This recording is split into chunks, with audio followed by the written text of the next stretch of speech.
मुझे बेहद प्रसन्नता है कि हमारे आमंत्रण पर ऑस्ट्रिया की राष्ट्रीय परिषद के प्रेसिडेंट महामहिम मिस्टर वुल्फगैंग सोबोत्का और ऑस्ट्रिया की संघीय परिषद की प्रेसिडेंट महामहिम मिस क्रिस्टिन श्वार्ज फुक्स के साथ ऑस्ट्रिया का एक संसदीय शिष्टमंडल भारत दौरे पर आया है। मैं सदन के माननीय सदस्य की ओर से तथा अपनी ओर से भारत पधारे ऑस्ट्रिया के संसदीय प्रतिनिधिमंडल का हार्दिक अभिनंदन करता हूं, स्वागत करता हूं। इस समय वे सदन के स्पेशल बॉक्स विराजमान है।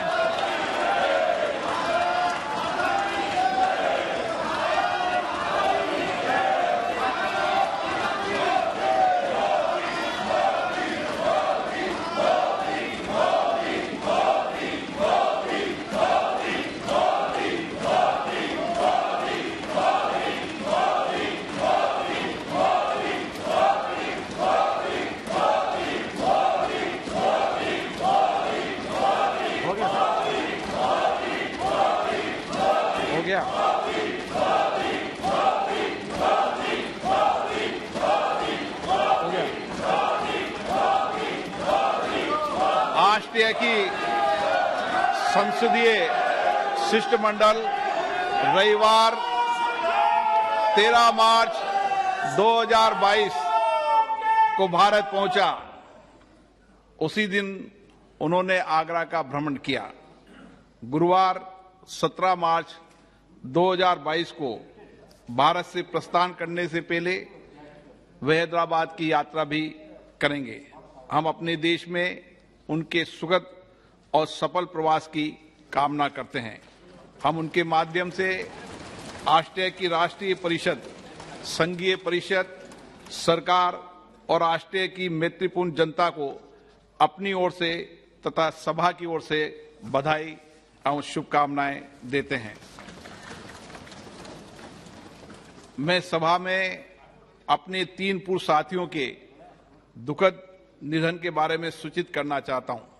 श्री एस सिंगर वादीवेल तमिलनाडु के तंजावुर संसदीय निर्वाचन क्षेत्र से 6वीं, 7वीं, 8वीं और 9वीं लोकसभा के सदस्य थे। वे लोक लेखा समिति और सभा पटल पर रखे जाने गए पत्रों की समिति के सदस्य भी रहे। श्री एस सिंगर वादीवेल का निधन 87 वर्ष की आयु में 31 जनवरी 2022 को तंजावुर में हुआ। श्री एच.वी. पाटिल कर्नाटक के बागलकोट संसदीय निर्वाचन क्षेत्र से 8वीं लोकसभा के सदस्य थे। श्री पाटिल याचिका समिति के सदस्य रहे। श्री एच.पी. पाटिल का निधन 82 वर्ष की आयु में 1 फरवरी 2022 को बागलकोट में हुआ। श्री हेमानंद बिस्वाल ओडिशा के सुंदरगढ़ संसदीय निर्वाचन क्षेत्र से 15वीं लोकसभा के सदस्य थे। उन्होंने श्रम संबंधी समिति के सभापति के रूप में तथा सामान्य प्रयोजन समिति के सरकारी क्षेत्रों के उपकरण समिति के सदस्य के रूप में कार्य किया। एक सक्रिय सामाजिक और राजनीतिक कार्यकर्ता श्री हेमानंद बिस्वाल उड़ीसा के मुख्यमंत्री और उप मुख्यमंत्री रहे। वे 6 कार्यकालों तक ओडिशा विधानसभा के सदस्य भी रहे। श्री हेमानंद बिस्वाल का निधन 82 वर्ष की आयु में 25 फरवरी 2022 को भुवनेश्वर में हुआ। हम अपने पूर्व साथियों के निधन पर गहरा शोक व्यक्त करते हैं। ये सभा शोक संतप्त परिवार के प्रति अपनी संवेदना व्यक्त करती है।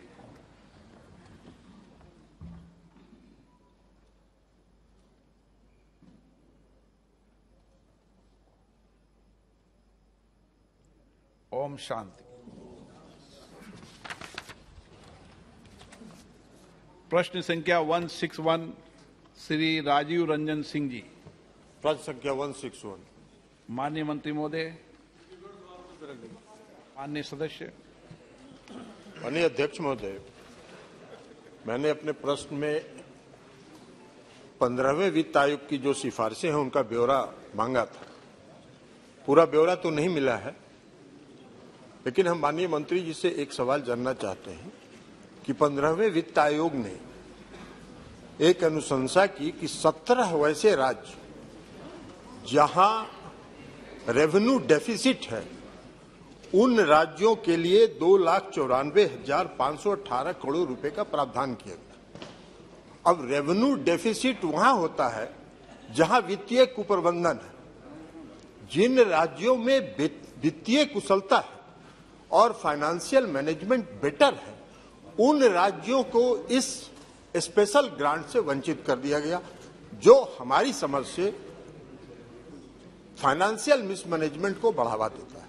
लेकिन फिर भी हम ये जानना चाहते हैं माननीय मंत्री जी से कि कोविड काल में आदरणीय प्रधानमंत्री जी ने सभी राज्यों को भरपूर मदद किया और जितना संभव था प्रधानमंत्री जी के हाथ में इन्होंने मदद किया, लेकिन उसके बावजूद भी जो विकासशील राज्य हैं उन पर आर्थिक बोझ पड़ा।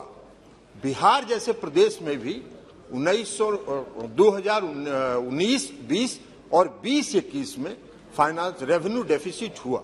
तो हम माननीय मंत्री जी से ये जानना चाहते हैं कि क्या उसी तर्ज पर बिहार का जो रेवेन्यू डेफिसिट है 2 वर्षों का 19-20 का और 20-21 का, उस पर आप स्पेशल ग्रांट देने पर विचार करेंगे?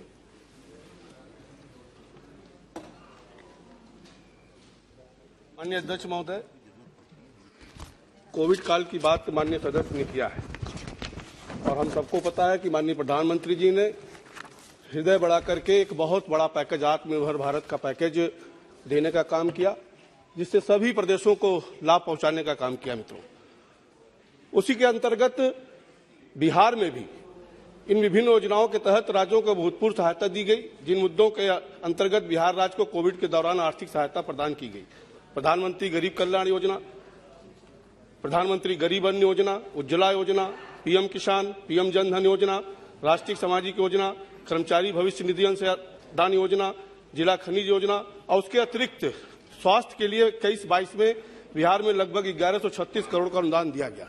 और माननीय प्रधानमंत्री जी का हमेशा चिंता बिहार के प्रति रहता है। इसके पूर्व में भी 1.25 लाख करोड़ का एक पैकेज दिया गया था, जो कि अगर पिछली सरकारों की तुलना करें, 2014 से 19 की तुलना करें, 2009 से 14 की तुलना और 2014 से 19 की अगर तुलना करें तो टैक्स ट्रांसफर में करीब 160% की वृद्धि हुई है। वहीं पे वित्तीय अनुदान की अगर बात करें तो 119% की वृद्धि हुई है। कुल मिलाकर मोदी जी की सरकार ने बिहार के आर्थिक विकास के पिछड़ेपन को समाप्त करने के लिए बिहार के चहुमुखी विकास में कोई कसर नहीं छोड़ा है। अध्यक्ष महोदय, माननीय मंत्री जी ने मेरा सीधा सवाल था और पॉइंटेड सवाल था रेवेन्यू डेफिसिट पर। आदरणीय प्रधानमंत्री जी बिहार को मदद कर रहे हैं और कोविड काल में भी उन्होंने मदद की, ये हमने खुद ही कहा और भरपूर मदद उन्होंने की। हमने सिर्फ रेवेन्यू डेफिसिट का सवाल पूछा था कि जो 16 फाइनेंशियल मिसमैनेजमेंट वाले स्टेट से 17, उनको जब आपने 2,94,514 करोड़ रुपए का स्पेशल ग्रांट इंसेंटिव आपने उनको दिया, तो बिहार जैसा प्रदेश भी जो सारी मदद के बावजूद भी आज बिहार अगर विकास दर दोहरे अंक में है तो वो अपने संसाधनों के बल पर है और आदरणीय प्रधानमंत्री जी ने जो मदद की है उसके बल पर है। लेकिन हमारा सीधा सवाल था कि आप फाइनेंशियल मैनेजमेंट जो रेवेन्यू डेफिसिट कोविड काल में हुआ उसके लिए आप उसी तरह तर्ज पर व्यवस्था करेंगे, उसका उत्तर नहीं मिला। खैर, मेरा दूसरा सवाल है कि 15वें वित्त आयोग ने ही अनुशंसा किया है state specific grants. State specific grants में बिहार के 8 सेक्टर को आइडेंटिफाई किया और लगभग 2200 करोड़ रुपए का प्रावधान उसमें अनुशंसा किया है। हम माननीय मंत्री जी से जानना चाहते हैं कि जो पहले प्रश्न का मेरा उत्तर नहीं मिला, आप उस तर्ज पर बिहार को भी स्पेशल इंसेंटिव देंगे कि नहीं, और दूसरा कि जो 8 परियोजनाएं पर जो अनुशंसा किया है वित्त आयोग ने, 15वें वित्त आयोग ने, उन योजनाओं की स्वीकृति और राज्य सरकार को कब उपलब्ध कराएंगे? माननीय मंत्री जी, माननीय अध्यक्ष जी, 15वें वित्त आयोग ने बिहार सहित सभी राज्यों को विभिन्न प्रकार की निधियों का हस्तांतरण करने के बारे में इन राज्यों की पात्रता के आधार पर सिफारिश की है।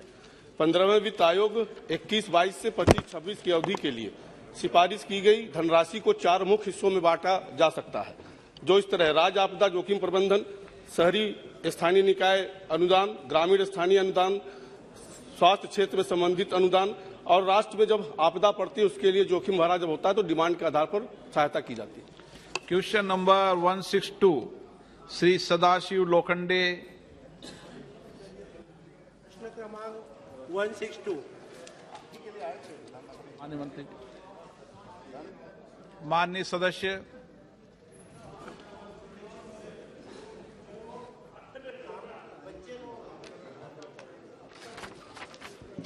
जो देश में मजदूरों के बच्चों के लिए जो काम करते हैं, देश के जो मजदूर है, जो अकुशल कामगार है, जो खेती में काम करने वाले मजदूर है, उनके बच्चे जो है स्कूल में जाते नहीं। उसका एकमेव कारण है, जो मजदूर है, अकुशल कामगार है, उनके जो पिताजी है दिन भर काम करते हैं और जो पैसा मिलता है वो शराब में गुजार जाते हैं। इसके लिए वो बच्चे स्कूल में नहीं जाते। तो मेरा एक ये है कि ये जो बच्चे अकुशल कामगार है, खेती में काम करने वाले हैं, ये बच्चे के लिए शासन कुछ काम करने वाला है क्या?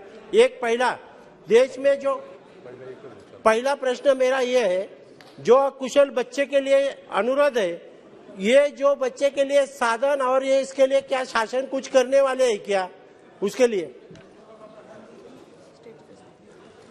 माननीय अध्यक्ष महोदय, जो अकुशल क्षेत्र में जो हमारे कारीगर काम कर रहे हैं उनके बच्चों के लिए सर्व शिक्षा जो समग्र शिक्षा अभियान है उसके अंतर्गत वैसे ही कार्रवाई की जा रही है और उनके परिवार की स्थिति को देखते हुए मिड डे मील से लेकर स्पेशल ट्रेनिंग कोर्स से लेकर और हॉस्टल की व्यवस्था भी समग्र शिक्षा कार्यक्रम के अंतर्गत शिक्षा विभाग द्वारा की जाती है।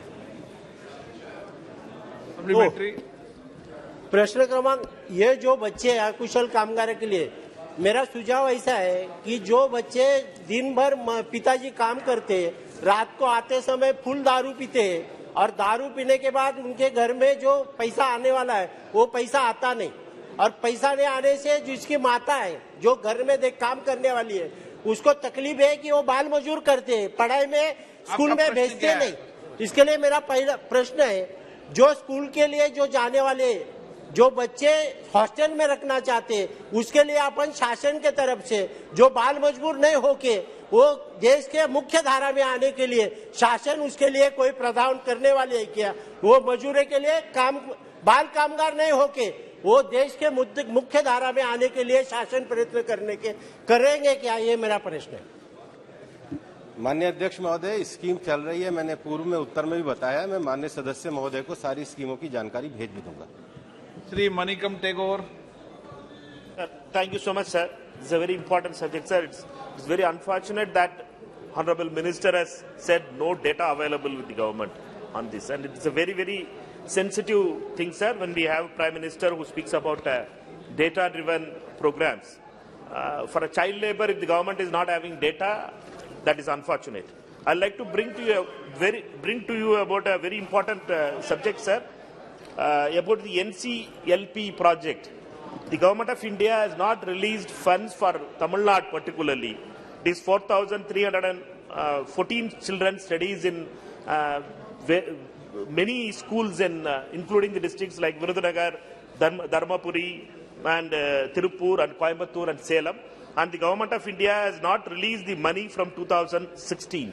Therefore, I'd like to ask the Honorable Minister to kindly, when that money will be released, because the stipend given to a student is only 400 rupees. That also the government is not releasing. Means it's very, very unfortunate. माननीय अध्यक्ष महोदय, मैं माननीय सदस्य को कहना चाहूंगा कि जो प्रश्न था वो मूल प्रश्न ये था कि जो बच्चे अपने परिवार में मजदूरी कर रहे हैं क्या उनका डाटा अवेलेबल है? ये डाटा डायनेमिक डाटा होता है और इसलिए इस प्रकार का डाटा किसी भी सरकार के पास उपलब्ध नहीं होता है। कुछ बच्चे अपने पारिवारिक संस्थानों में भी कार्य करते हैं। ये बाल मजदूर के लिए डाटा नहीं था, समग्र डाटा था। जहां तक बाल श्रम के डाटा की बात है, बाल श्रम का जो डाटा है वो एनसीएबी की वेबसाइट के ऊपर भी उपलब्ध है और मैं माननीय सदस्य को उपलब्ध भी करा सकता हूं। जहां तक NCALP प्रोग्राम की बात है, वह प्रोग्राम इस समय समग्र शिक्षा अभियान के अंतर्गत हस्तांतरित कर दिया गया है।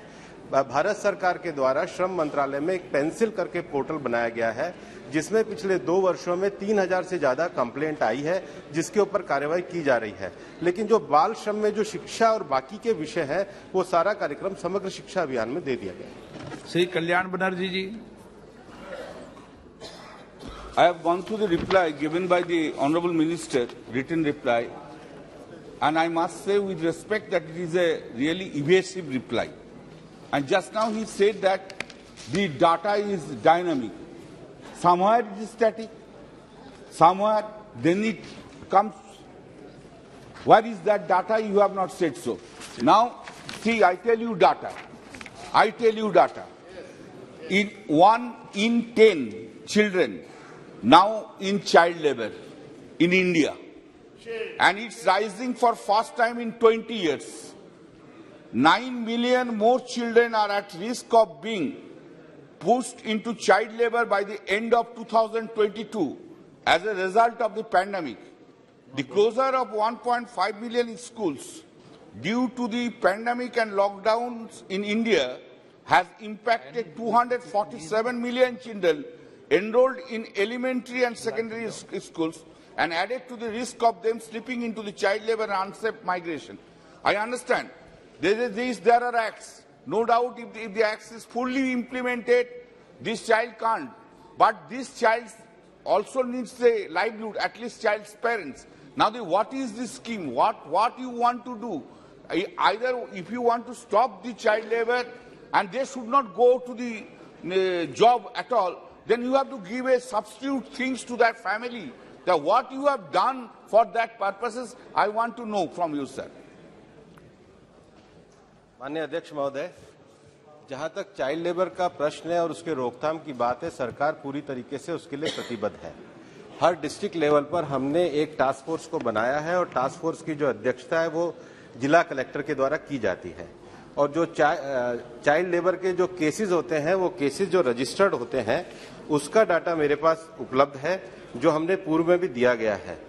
जहां तक चाइल्ड लेबर की बात है, ऐसे कार्य जो हजार्डस है, उसमें बाल मजदूर काम नहीं कर सकते, उसके अतिरिक्त भी सरकार जो 2016 में संशोधन लेकर के आई थी, जो हजार्डस काम नहीं है लेकिन बच्चों के लिए उपयोगी नहीं है, उनमें भी बाल श्रम काम नहीं कर सकते। लेकिन पारिवारिक संस्थानों के अंतर्गत, जैसे आपकी जो कॉन्स्टिट्यूंसी है, उसमें 16 वुड का काम होता है, पारिवारिक बच्चे काम करते तो वो बाल मजदूरी के अंतर्गत नहीं आते। इसलिए जो सामाजिक देश की परिस्थिति है, उसके हिसाब से डाटा बहुत व्यापक है, सबको बाल मजदूर नहीं माना जाता। लेकिन बाल श्रमिकों के ऊपर जो कार्रवाई करने का विषय है, उसके लिए डिस्ट्रिक्ट टास्क फोर्स है, वो डाटा पूरी तरीके से उपलब्ध है। ये जो मूल प्रश्न है वो ये है कि जो बालक अपने परिवार में जो काम कर रहे हैं पढ़ाई के अतिरिक्त, क्या उनका कोई डाटा है? ये जवाब केवल उस संदर्भ में है। बाल श्रमिकों की जो कार्रवाई का डाटा है वो पहले ही मैं सदन के पटल में अन्य प्रश्नों में दे चुका हूं। श्री रितेश पांडे। बहुत बहुत धन्यवाद माननीय अध्यक्ष जी। माननीय मंत्री जी ने अभी बताया कि ये डेटा उपलब्ध नहीं है, लेकिन अभी जैसा कि कुछ और सदस्यों ने अपनी बात यहां पे रखी है, ये बताते हुए कि कितने बच्चे जो है पैंडेमिक की वजह से बाल मजदूरी में उनको ढकेल दिया गया है उनकी मजबूरियों के कारण। क्या सरकार का इस पर कोई रिसर्च हुआ है कि कितने बच्चे और बाल मजदूरी में पैंडेमिक की वजह से ढकेल दिए गए हैं? पहला। और दूसरा, यदि उसका कोई डेटा है, सरकार ने कौन सी ऐसी स्कीम्स लॉन्च की हैं जिसके जरिए वो इन बच्चों को पुनः वापस स्कूलों की तरफ लेके जाएं, ताकि उनके जो पिछले 2 साल से शिक्षा का जो उनका लॉस हुआ है उसको फिर से जो है उसकी भरपाई की जा सके और उन्हें इस देश को आगे बढ़ाने के लिए वापस मुख्य धारा में जोड़ा जा सके। माननीय मंत्री जी से मेरा यही सवाल। कोविड-19 के लॉकडाउन के मद्देनजर हमारे मंत्रालय ने एक गाइडलाइन जारी करी थी। उस समय बल्कि एनसीएलपी के जो प्रोजेक्ट थे, जिन्होंने पूरे मानदंडों का पालन नहीं किया था, उनको भी अतिरिक्त राशि को उपलब्ध कराया गया है। और इसके लिए जिला अधिकारियों के अंतर्गत जिला टास्क फोर्स का गठन किया गया है, जिनको समय समय पर मंत्रालय के द्वारा निर्देशित किया जाता है। इसके अतिरिक्त ही मंत्रालय के द्वारा एक पेंसिल पोर्टल का भी निर्माण किया गया है, जिस पेंसिल पोर्टल के अंतर्गत जो शिकायतें आती है उसको भी संबंधित अधिकारियों के द्वारा निस्तारण किया जाए। Question number 164 Shri Shrimati Sunita 163 Shrimati Sunita Duggal.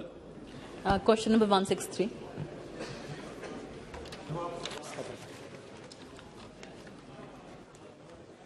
माननीय सदस्य जी, धन्यवाद अध्यक्ष जी। अध्यक्ष जी, जो मैंने इसमें सवाल किया है तो उसमें माननीय मंत्री जी ने जो जवाब दिया है उसमें मैं ये पूछना चाह रही थी कि जो हरियाणा में पर्टिकुलरली जैसे सरकार ने जो पर्यटन क्षेत्र के विकास के लिए राज्यों को विशेष दिशा निर्देश दिए हैं, उसमें हरियाणा का क्या प्रोग्रेस है या बाकी जो राज्य हैं उसमें भी उन स्टेट्स की क्या प्रोग्रेस है।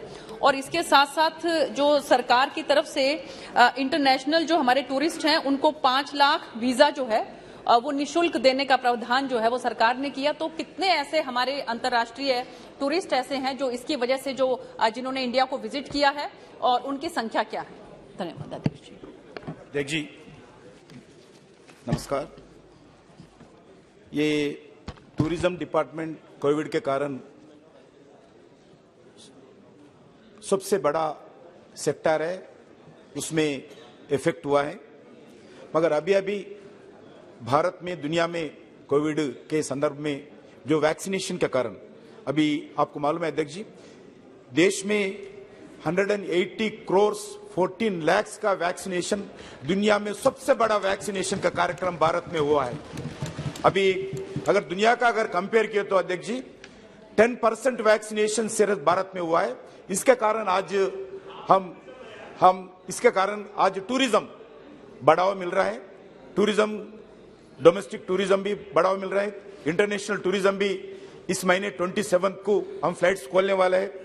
और जो सदस्य ने पूछा है हरियाणा के बारे में, हरियाणा में भी लगभग भारत सरकार की ओर से हम अलग अलग कार्यक्रम स्वदेशी दर्शन के द्वारा हो, प्रसाद स्कीम के द्वारा हो, सेंट्रल फाइनेंशियल फंड के द्वारा हो, अलग अलग हम कार्यक्रम करें। मैं भी कुछ कार्यक्रम में भागीदारी होती कुरुक्षेत्र में, उधर वैसा ही अलग अलग एक्टिविटी उधर किया है।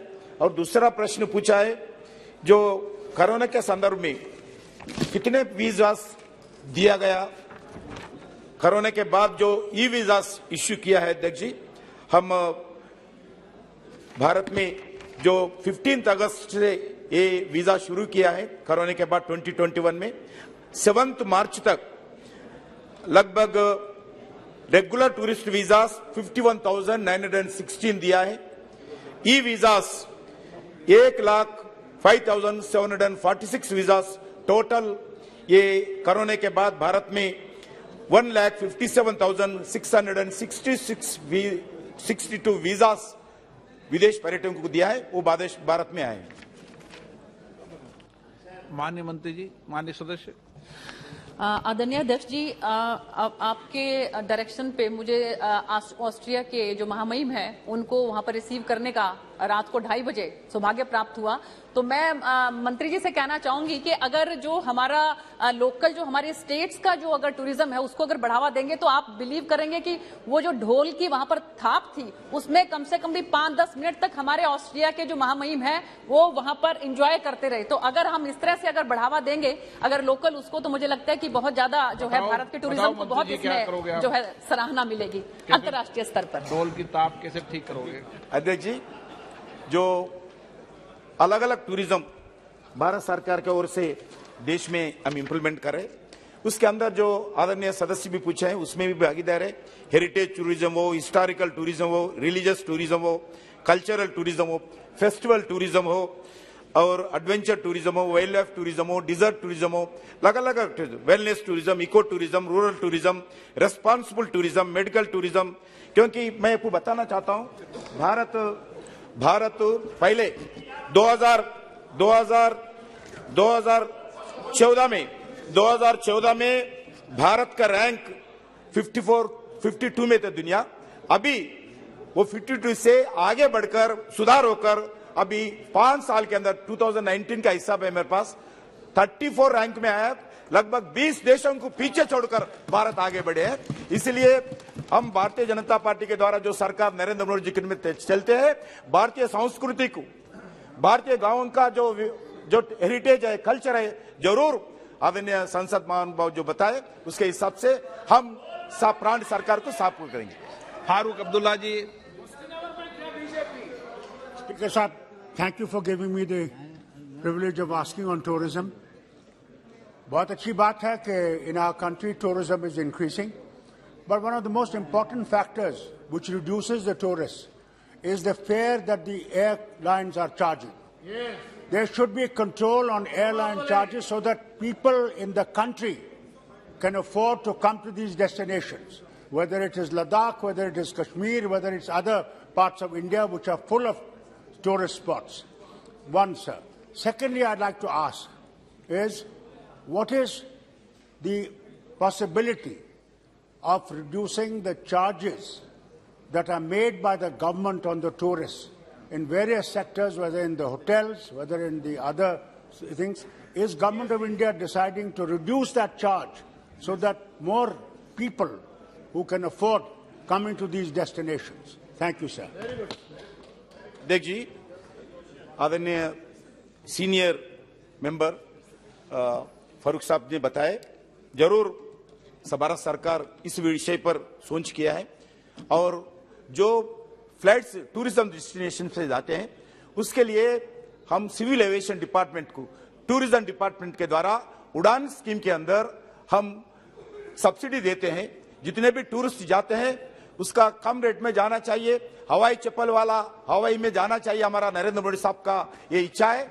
इसी दृष्टिकोण से गरीब लोग जाते हैं टूरिस्ट जाने के लिए, हम भारत सरकार के द्वारा उड़ान स्कीम के अंदर सब्सिडी देते हैं, नंबर 1।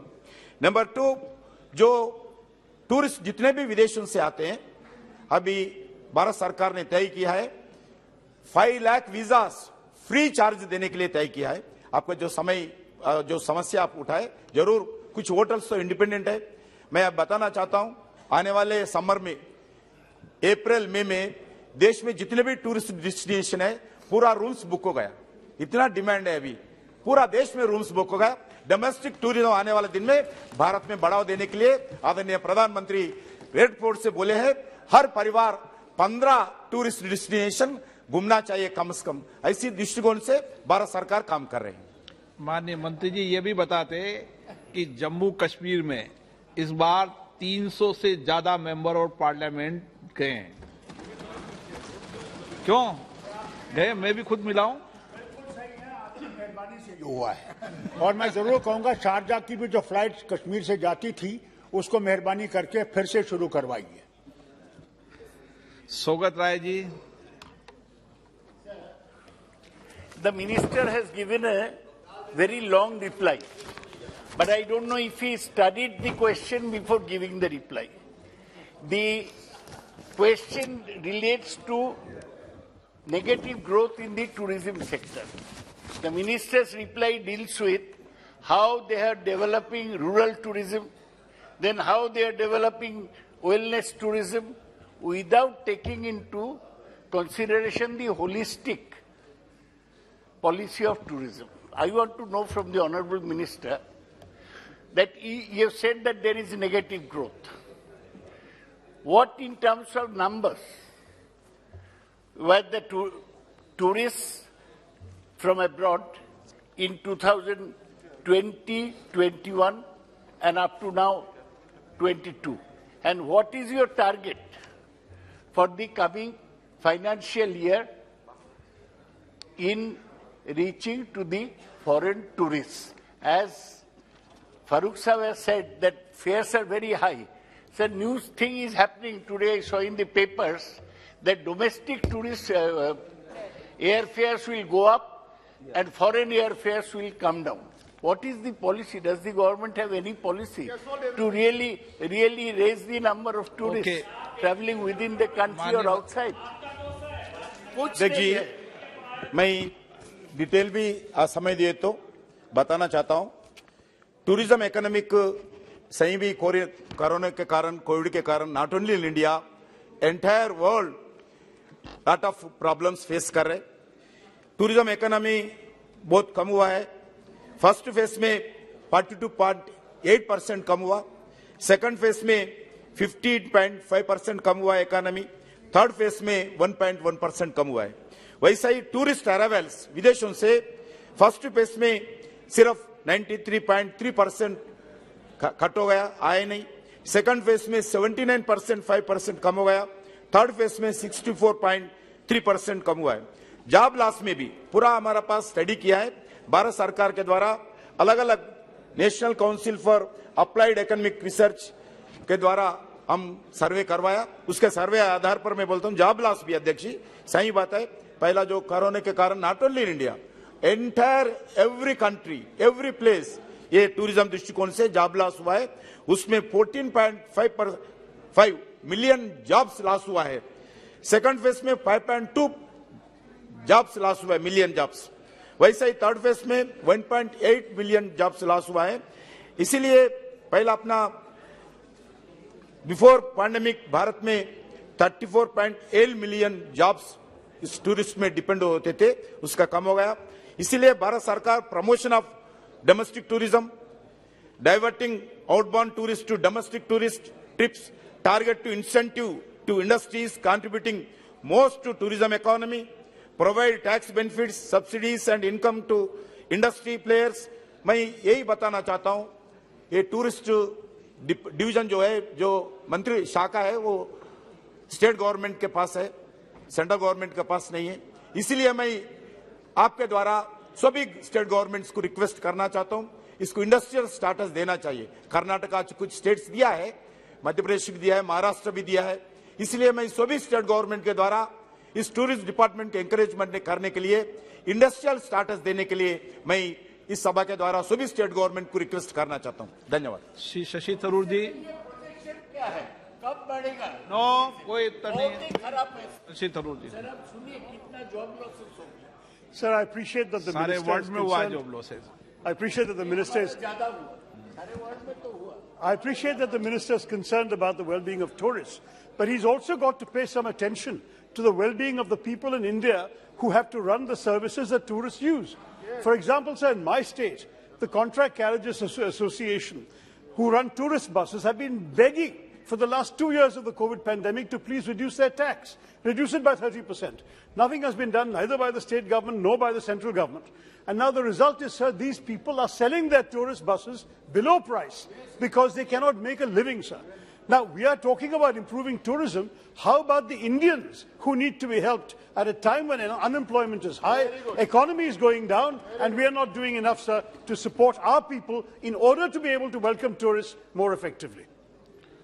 जी, जो कोरोना के कारण जो इफेक्ट हुआ है टूर एंड ट्रैवलर्स, उनके लिए भारत सरकार हर टूरिस्ट ट्रैवलर्स को जो भी भारत सरकार के रिकग्निशन रहते हैं, उन सभी लोगों को 10 लाख रुपए करोड़ रुपए विदाउट इंटरेस्ट देना चाहते हैं।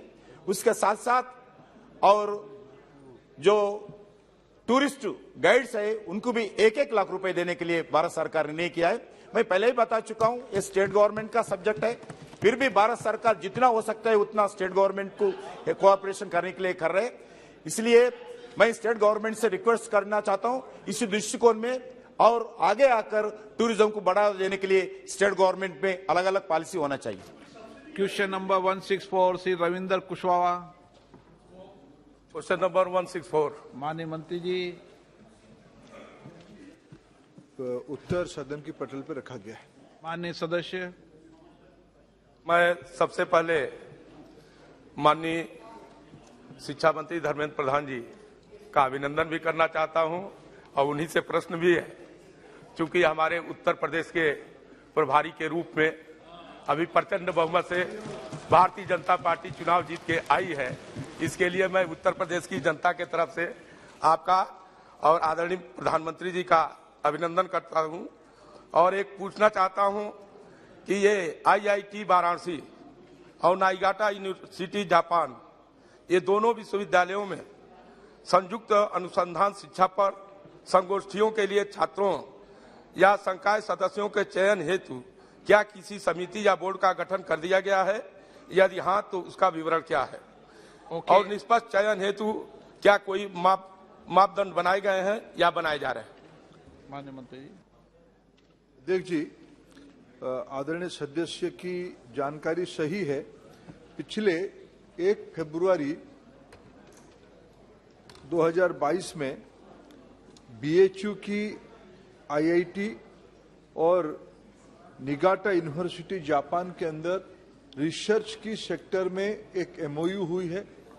विशेष करके जो पोस्ट कोरोना चैलेंजेस सबके सामने आई है, बायोमेडिकल इंस्ट्रूमेंटेशन, मटेरियल साइंस के ऊपर ऑप्टिक्स इंस्ट्रूमेंटेशन, ऐसे सारे फ्रंटियर एरिया में हर एक साल 3-3 विद्यार्थी 1 साल की अवधि के लिए दोनों यूनिवर्सिटी की जो तयशुदा मानक दोनों ने बनाई है, ऐसे साल भर के लिए जाएंगे। दोनों की खर्चा दोनों यूनिवर्सिटी उठाएंगे।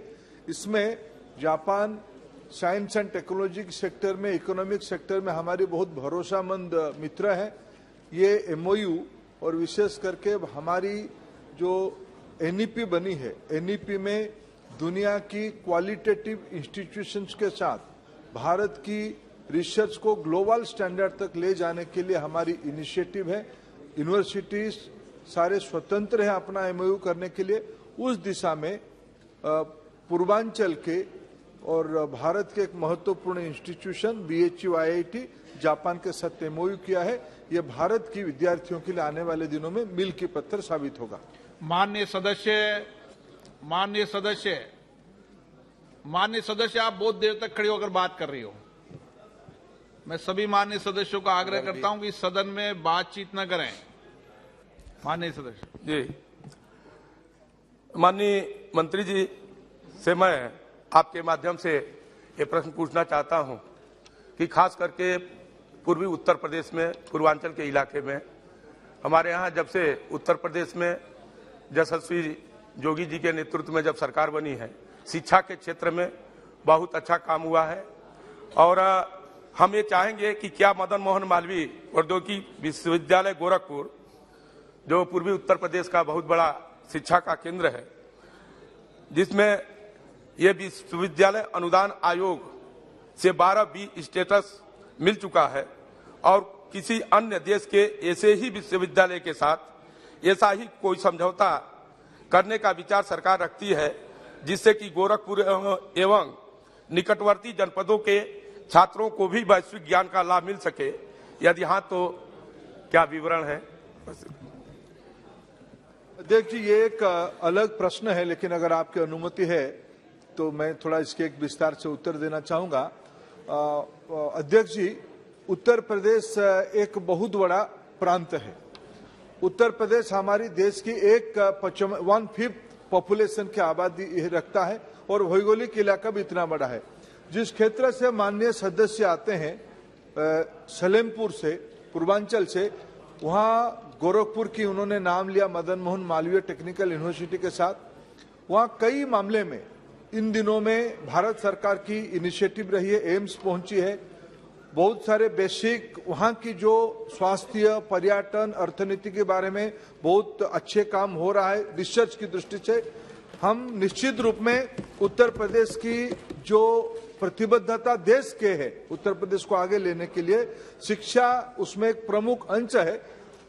पहले से ही गोरखपुर एक हमारी पूर्वांचल की प्रमुख शिक्षा पीठ है, उसको 21वीं सदी की एक आधुनिक शिक्षा पीठ बनाने के लिए इस सदन की अपेक्षा को निश्चित रूप में भारत सरकार पूरा करेगी। श्री रवि किशन जी, श्री गौरव गोगोई।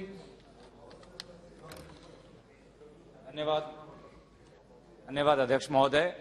यूक्रेन से बहुत से भारत के छात्र आज भारत वापस आए हैं और हम सभी को उनके भविष्य के बारे में चिंता है, विशेष रूप से कि वे बच्चे जो आज अपने शिक्षा में 5वीं या 6ठे सेमेस्टर में हैं, तो उनके भविष्य की शिक्षा के लिए भारत सरकार वर्तमान में मेडिकल एजुकेशन देखेगा। सर, मेडिकल भी है और दूसरे भी है, अगर इनके पास डिटेल्स है तो वो बता सकते हैं। तो उनके भविष्य के लिए भारत सरकार आज भारत के अंदर या विभिन्न प्रदेशों में जहां से वो आए हैं, यूक्रेन के निकट प्रदेशों में जो सेंट्रल यूनिवर्सिटीज है, क्या उनके साथ कोई नीति या कोई वार्तालाप सोच रही है ताकि इन बच्चों का भविष्य में अंधकार न आए और इनकी जो शिक्षा है वो पूरी तरीके से संपूर्ण हो? शायद इसमें स्वास्थ्य विभाग भी जुड़ा हुआ है, क्योंकि शिक्षा मंत्री है और ये सभी का चिंता है। मेरी आशा है कि इस पे शिक्षा मंत्री कुछ बोल पाएंगे। धन्यवाद। आप अध्यक्ष जी, आपने सही फरमाया, एक अलग प्रश्न है, लेकिन गौरव जी बड़े हमारे अच्छे मित्र हैं।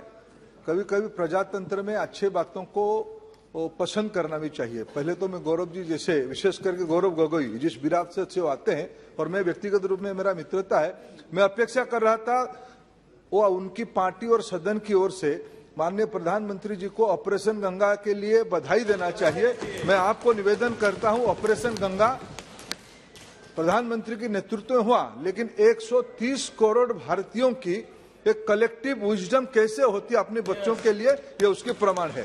जब ले ही आए हैं उनको, उनके भविष्य में भारत सरकार सामूहिक रूप में उनको डॉक्टर बनाने के लिए जो जो व्यवस्था रहेगी उसकी चिंता करेगी। आप उसमें अस्वस्थ रहिए। आज तो उनको संभालने के लिए, उनको शौक से निकालने की टाइम है। आप उस सभी लोग हम उसी में लगे। Question number 165 Chinnilal Sahu. माननीय मंत्री महोदय। अध्यक्ष जी, उत्तर सदन की पटल पे।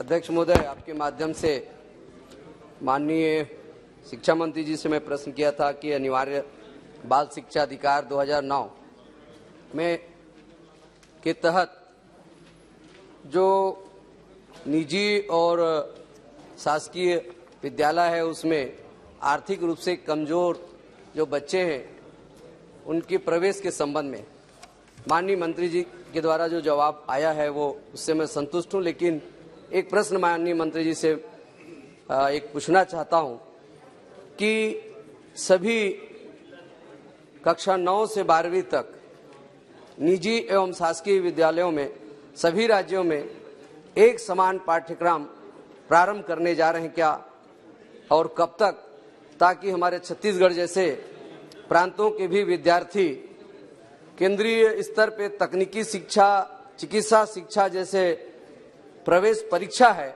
उसमें वो अन्य प्रांतों के विद्यार्थियों के साथ उनके प्रवेश में सक्षम हो सकें। अध्यक्ष जी, माननीय सदस्य ने राइट टू एजुकेशन एक्ट 2009 के तहत जो एक कमिटमेंट है गरीब बच्चों को सरकारी स्कूल के साथ साथ निजी और अनुदान, गैर अनुदान प्राप्त स्कूल में भी पढ़ाने के लिए, ये एक सेंट्रल स्पॉन्सर स्कीम है जिसमें 60% भारत सरकार अपना देनदारी देती है, 40% राज्य सरकारें देते हैं।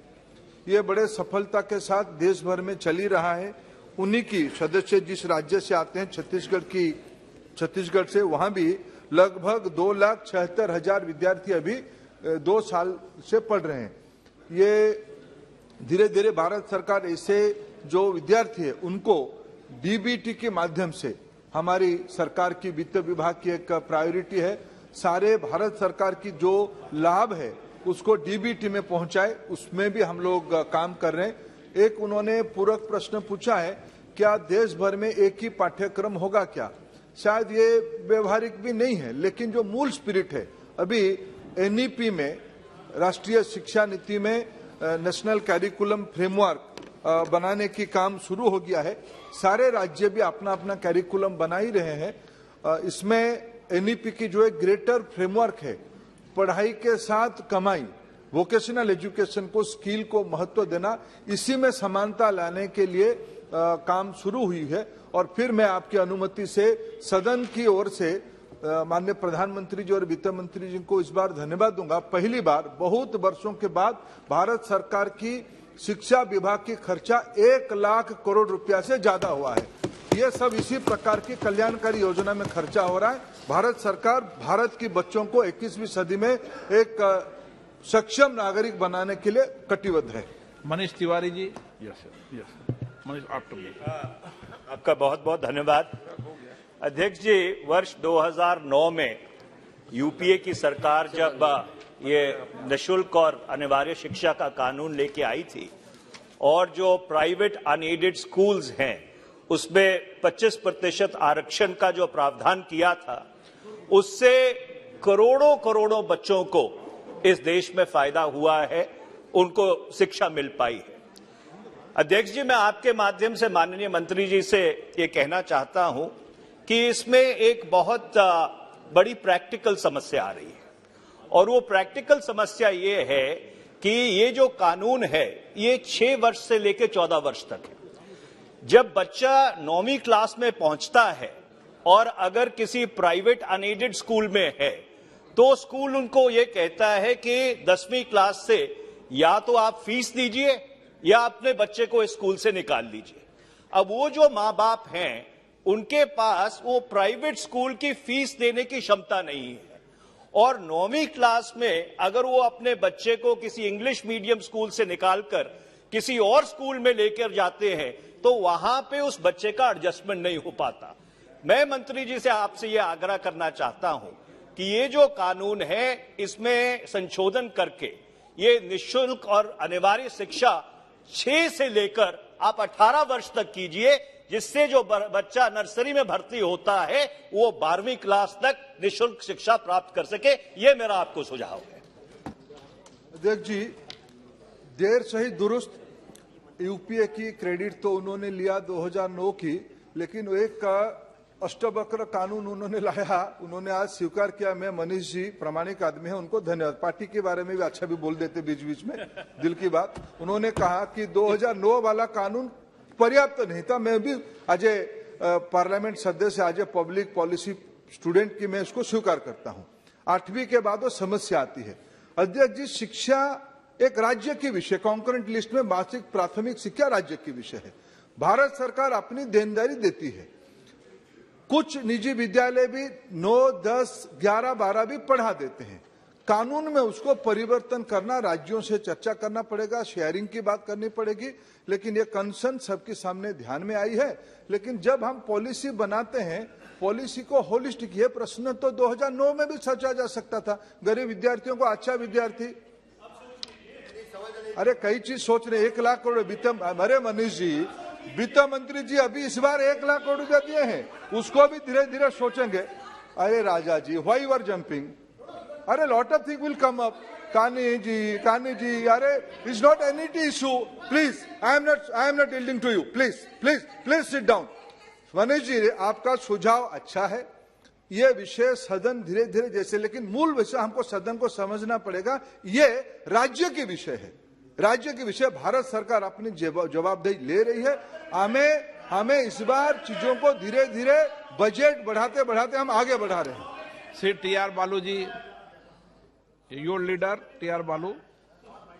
Sir, on behalf of my leader, Dr. M.K. Stalin, Honorable Chief Minister of Tamil Nadu, I profoundly congratulate Modi government, especially the Jai Shankar, who has brought all our students from Ukraine to Chennai. Now, sir, the problem arises. See, they have, in between the medical course, they could not continue and they came here in Tamil Nadu, elsewhere to India also. So my question is whether the students hailing from India who have gone for further studies to Ukraine could be taken to Russia. Using his Modi's clout with Russian government, is it possible to have them admitted in Russian universities and continue their study? If that is my... If Russia, the same subject matter is dealt by Russian government. No. आपको भी इजाजत नहीं दी है। So my friend should could kindly answer in affirmative, because the students' life should not be. See, all the people from Tamil Nadu who are gone for further studies are salaried people's sons. What's up? ये विषय medical education का विषय है, क्योंकि medical student medical minister के under में आता है। मंत्री जी ने इसका जवाब ऑलरेडी पहले दे चुके हैं। No, he is a senior most minister, so he can. No senior, no junior. All minister equal. 166 Shri Krishnapal Singh Yadav ji. Question number 166। अध्यक्ष जी, उत्तर सदन के पटल पर रखा गया है। माननीय सदस्य। धन्यवाद अध्यक्ष महोदय। सर्वप्रथम तो मैं हमारे यशस्वी प्रधानमंत्री जी, माननीय मंत्री जी का बहुत बहुत धन्यवाद देता हूं जो प्रधानमंत्री कौशल विकास योजना के अंतर्गत कोविड वॉरियर कोर्सेज की निर्मित की, जिससे कि स्वास्थ्य संबंधी शिक्षा व प्रशिक्षण लेकर कई युवाओं को कोविड पेशेंट्स की सेवा करने का सुअवसर प्राप्त हुआ व उनको रोजगार भी उपलब्ध हुआ। माननीय मंत्री जी ने तो कोविड काल में जब ये पेट्रोलियम मंत्री थे तब भी मेरे क्षेत्र के लिए काफ़ी राहत दी। CSR फंड से वहाँ पर oxygen plant, mobile hospital, ventilators, काफ़ी सुविधाएं उपलब्ध कराई। उसके लिए मंत्री जी का पूरे क्षेत्र की जनता की तरफ से बहुत बहुत धन्यवाद। माननीय मेरा प्रश्न है, जो मैंने प्रश्न किया था उसके जवाब में माननीय मंत्री जी ने बहुत विस्तार से उत्तर दिया है। प्रश्न क्या है आपका? माननीय जो कोविड वॉरियर कोर्सेज चालू किए थे, करीब मेरे पूरे देश में ही चालू हुए, मेरे मध्य प्रदेश में करीब 130 कोर्सेज चालू हुए, पर मेरे लोकसभा क्षेत्र में गुना और अशोकनगर जो कि ग्रामीण इलाका है, वहां पर इस तरह के कोर्सेज चालू नहीं हुए थे। तो मेरा माननीय मंत्री जी से ये आग्रह है कि गुना जैसे आकांक्षी जिला है और अशोकनगर ग्रामीण क्षेत्र है, तो ऐसे क्षेत्र में कोविड वॉरियर कोर्सेज के सेंटर, स्किल सेंटर्स खोलने का कोई इस तरह का विचार है क्या? अध्यक्ष जी, आदरणीय सदस्य को मैं बताना चाहूंगा कि जो देश भर में लगभग हमारी टारगेट था कि 2 lakh corona warrior course crash course हम लोग शुरू करें। उसमें अंत तक ऑन जॉब ट्रेनिंग वाला ये कोर्स था। 1,18,386 कैंडिडेट सफलता के साथ ट्रेंड हो चुके हैं। उसमें मध्य प्रदेश में 130 सेंटर के अंदर 10,718 और माननीय सदस्य जो गुना जिले के बारे में बात कहा, गुना जिले में 2 सेंटर में 208 नौजवानों को ऑन जॉब ट्रेनिंग दिया गया है। वो तो एक इमरजेंसी की व्यवस्था के लिए था। आगे धीरे धीरे हम लोग एक डिस्ट्रिक्ट स्किल कमेटी बना के उस जिले की जो आवश्यकता है और जिले से लोग जहां काम करने थे उस प्रकार की स्किलिंग सिस्टम डेवलप कर रहे हैं। आपका सुझाव सही है कि इसमें डिस्ट्रिक्ट काउंसिल बनाकर उनके सुझाव के आधार पर ही काउंसलिंग कराएंगे तो ज्यादा बेटर रहेगा। हाँ, माननीय सॉल्यूएंट पूछना चाहते हैं? जी, माननीय मंत्री जी, कौशल विकास जो प्रधानमंत्री कौशल विकास योजना है, इसके तहत वाकई में कई युवाओं को उनकी प्रतिभाओं को निखारा गया है। कई कोर्सेज से उन्हें रोजगार भी उपलब्ध हुआ है और ऐसे रोजगार मेले हर जिले में लगातार लगते हैं और शायद सभी सांसद उन मेलों में जाते हैं। मैं अपने क्षेत्र के युवाओं की तरफ से माननीय मंत्री जी का धन्यवाद देता हूं। इसके साथ साथ माननीय मैं एक प्रश्न पूछना चाहता हूं। अभी सरकारी अस्पतालों और कोविड सेंटर्स में सेफ्टी ऑडिट की शायद बहुत ही जरूरत है। कई बार देखने में आया है कि आईसीयू, इमरजेंसी वार्ड, कई जगह इलेक्ट्रिक शॉक सर्किट के कारण कई दुर्घटनाएं हो जाती हैं। तो मेरा माननीय मंत्री जी से ये आग्रह है और निवेदन है, क्या कोविड सेंटर्स और हॉस्पिटल्स की सेफ्टी ऑडिट के लिए आवश्यक टेक्नीशियंस के लिए स्किल डेवलपमेंट हेतु कोविड वॉरियर कोर्सेज में कुछ ऐसा प्रावधान करने का आगे विचार है क्या? अध्यक्ष जी, ये अध्यक्ष सदस्य ने अच्छा प्रश्न उठाया। जैसे जैसे हमारी स्वास्थ्य विभाग इस बार जो challenge I, hospital, equipments, oxygen, इस प्रकार की जब नया नया चीज आ रहा है, उसकी सुरक्षा भी एक चिंता बढ़ा रही है। उस दृष्टि से भारत सरकार विशेष करके NCVT संबंधित स्टेक होल्डर से चर्चा करके नए नए कोर्स भी हम बना रहे हैं। ये एक डायनेमिक प्रोसेस है। इसमें भी जो मेडिकल सेफ्टी, मेडिकल इक्विपमेंट्स की और हॉस्पिटल की सेफ्टी सिक्योरिटी की ऑडिट का जो स्किल ट्रेंड चाहिए, उसको भी हम कोर्स को खोलना चाहेंगे। धन्यवाद अध्यक्ष जी कि आपने मुझे पूरक प्रश्न पूछने की अनुमति दी। सरकार ने कोविड वॉरियर्स के क्रैश कोर्स की अच्छी योजना बनाई। हमने पिछले 2 वर्षों में ये भी देखा है कि कोविड वॉरियर्स के साथ साथ आशा वर्कर्स ने भी अच्छा काम किया है और उनकी संख्या पूरे देश में मुझे लगता है कि 10 लाख से भी ज्यादा है और आज वो सब एडॉक बेसिस पर कार्यरत है और बहुत वर्षों से रेगुलराइजेशन और पे स्केल बढ़े, इसके लिए मांग कर रहे, आंदोलन कर रहे। मेरे मंत्री जी से ये प्रश्न है कि इस कोर्स में कितने आशा वर्कर्स ने एनरोल किया और क्या सरकार इस कोर्स के माध्यम से आशा वर्कर्स के लिए एक डेडिकेटेड रीस्किलिंग या अपस्किलिंग के लिए कोई प्रावधान करेगी क्या, जिससे उनको गेनफुल एम्प्लॉयमेंट मिल सके? अध्यक्ष जी, इसकी जो लगभग 1,18,386 ऑन सर्विस ऑन जॉब जो ट्रेन किए, उसमें आशा कितने हैं अभी तो तथ्य मेरे पास नहीं है, मैं सदस्य को बता ही दूंगा। लेकिन ये बात सही है, सारे कामों में जो मैन पावर लग रहा है उसकी अपस्किलिंग रिस्किलिंग की निरंतर आवश्यकता है। भारत सरकार की योजनाएं उस दिशा में काम कर रही है। श्री 167 श्री मोहन भाई कुंडारिया। माननीय मंत्री जी, उत्तर सभा पटल पर रखा है। राजेश चुडासना जी। माननीय अध्यक्ष जी, मैं आपके माध्यम से माननीय मंत्री जी से पूछना चाहता हूं कि वन्य जीवों द्वारा फसलों और किसानों को और फसलों मवेशियों को नुकसान पहुंचाए जाने की संख्या में पिछले काफी समय से वृद्धि हुई है। सरकार द्वारा किसानों और उनके परिवार को नुकसान का मुआवजा तो दिया जाता है, लेकिन मैं आपके माध्यम से यह जानना चाहता हूं कि इस समस्या के समाधान और मुआवजा की राशि में वृद्धि के लिए राज्य सरकार की तरफ से कोई प्रस्ताव प्राप्त हुआ है कि नहीं? यदि हाँ, तो उसका ब्यौरा क्या है? यदि नहीं तो केंद्र सरकार द्वारा इसके ऊपर विचार किया जाएगा कि नहीं? माननीय अध्यक्ष महोदय, वन्य जीवों के द्वारा दो तरह के नुकसान रहते हैं। एक सामान्य रूप से जो वहां रहने वाले लोग हैं, मैन ह्यूमन कॉन्फ्लिक्ट के कारण वहां पर उनकी जान को खतरा होता है या दुर्घटना के कारण वो घायल वगैरह होते हैं, उसके लिए मुआवजे का प्रावधान हमारे मंत्रालय के द्वारा किया जाता है। और ऐसी स्थिति में अगर किसी की मृत्यु होती है तो 5 लाख रुपए, और अगर ग्रेवियस इंजरी होती है तो 2 लाख रुपए, माइनर इंजरी होती है तो वो उस घटना के हिसाब से दी जाती है।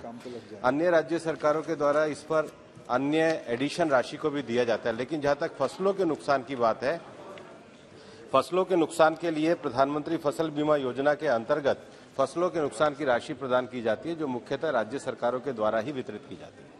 श्री ए राजा जी। In my constituency, the human-animal conflict is a big issue in Nilgiris. Sir, I have come across personally 3 persons were consecutively in a 1 month period were attacked by tigers, and those who lost life were at risk. Sir, what happened administratively as per your advisory? Any direction or any disposal or final decision has to be taken. Your chief wildlife warden of the concerned state has to go to the area and he has to discuss with the collector and Gram Panchayat and the district forest officer. For this, numerous days are being taken to have a final decision. Meanwhile, we have to lose the loss of lives. Sir, my humble suggestion is, if any new advisory is going to be issued in such a manner, the local district collector, district magistrate and the district forest officer, with the consultation with Gram Panchayat, the final decision has to be taken whether such animal has to be removed or they have to be taken care of somewhere, shifted to somewhere else. Final, relocated. Final decision is now with the government. The government has to go to the remote area. My constituency is 300 kilometers away from Chennai. So Chief Wildlife Warden and Chief Conservator of Forest, Secretary of the Forest, with the Conservator of the Forest Minister has to go and have a discussion, for which 15 days is not enough. Meanwhile, lot of people are going to be taken. So this is a serious issue, must be addressed properly, sir. New advisory. माननीय अध्यक्ष महोदय, जो फरवरी 2021 में हम लोगों ने guideline जारी करी थी, उसमें हम लोगों ने ये भी कहा था कि जहां पर कन्फ्लिक्ट तुरंत होता है, कुछ एडहॉक राशि पहले तुरंत उपलब्ध करा दी जाए, ताकि जो मरने वाले जो हैं उनके आश्रितों को तुरंत राशि मिले, बाद में उसका निष्पादन होता रहे। और इसके लिए हमने स्टेट लेवल पे कोऑर्डिनेशन कमेटी बनाई है। अगर तमिलनाडु की कोई बात है तो हम तमिलनाडु गवर्नमेंट से बात करेंगे कि वो इतना इनइफेक्टिव क्यों है। नहीं, एक जंगली जानवर से जो फसल नुकसान होती है ना, उसके लिए भी एक विस्तृत गाइडलाइन होनी चाहिए। आपने भी लिखा है, उस उत्तर में लिखा है कि 1 मिनट, जंगली जानवर के अंदर जो फसल नुकसान, उसकी गाइडलाइन ग्राम पंचायत को आपने अधिकार दिए हैं, उसकी एक व्यापक रूप से गाइडलाइन फिर प्रदेशों को चले जाए। जी, निश्चित रूप से मंत्रालय इसकी गाइडलाइन को जारी करेगा। प्रश्नकाल समाप्त।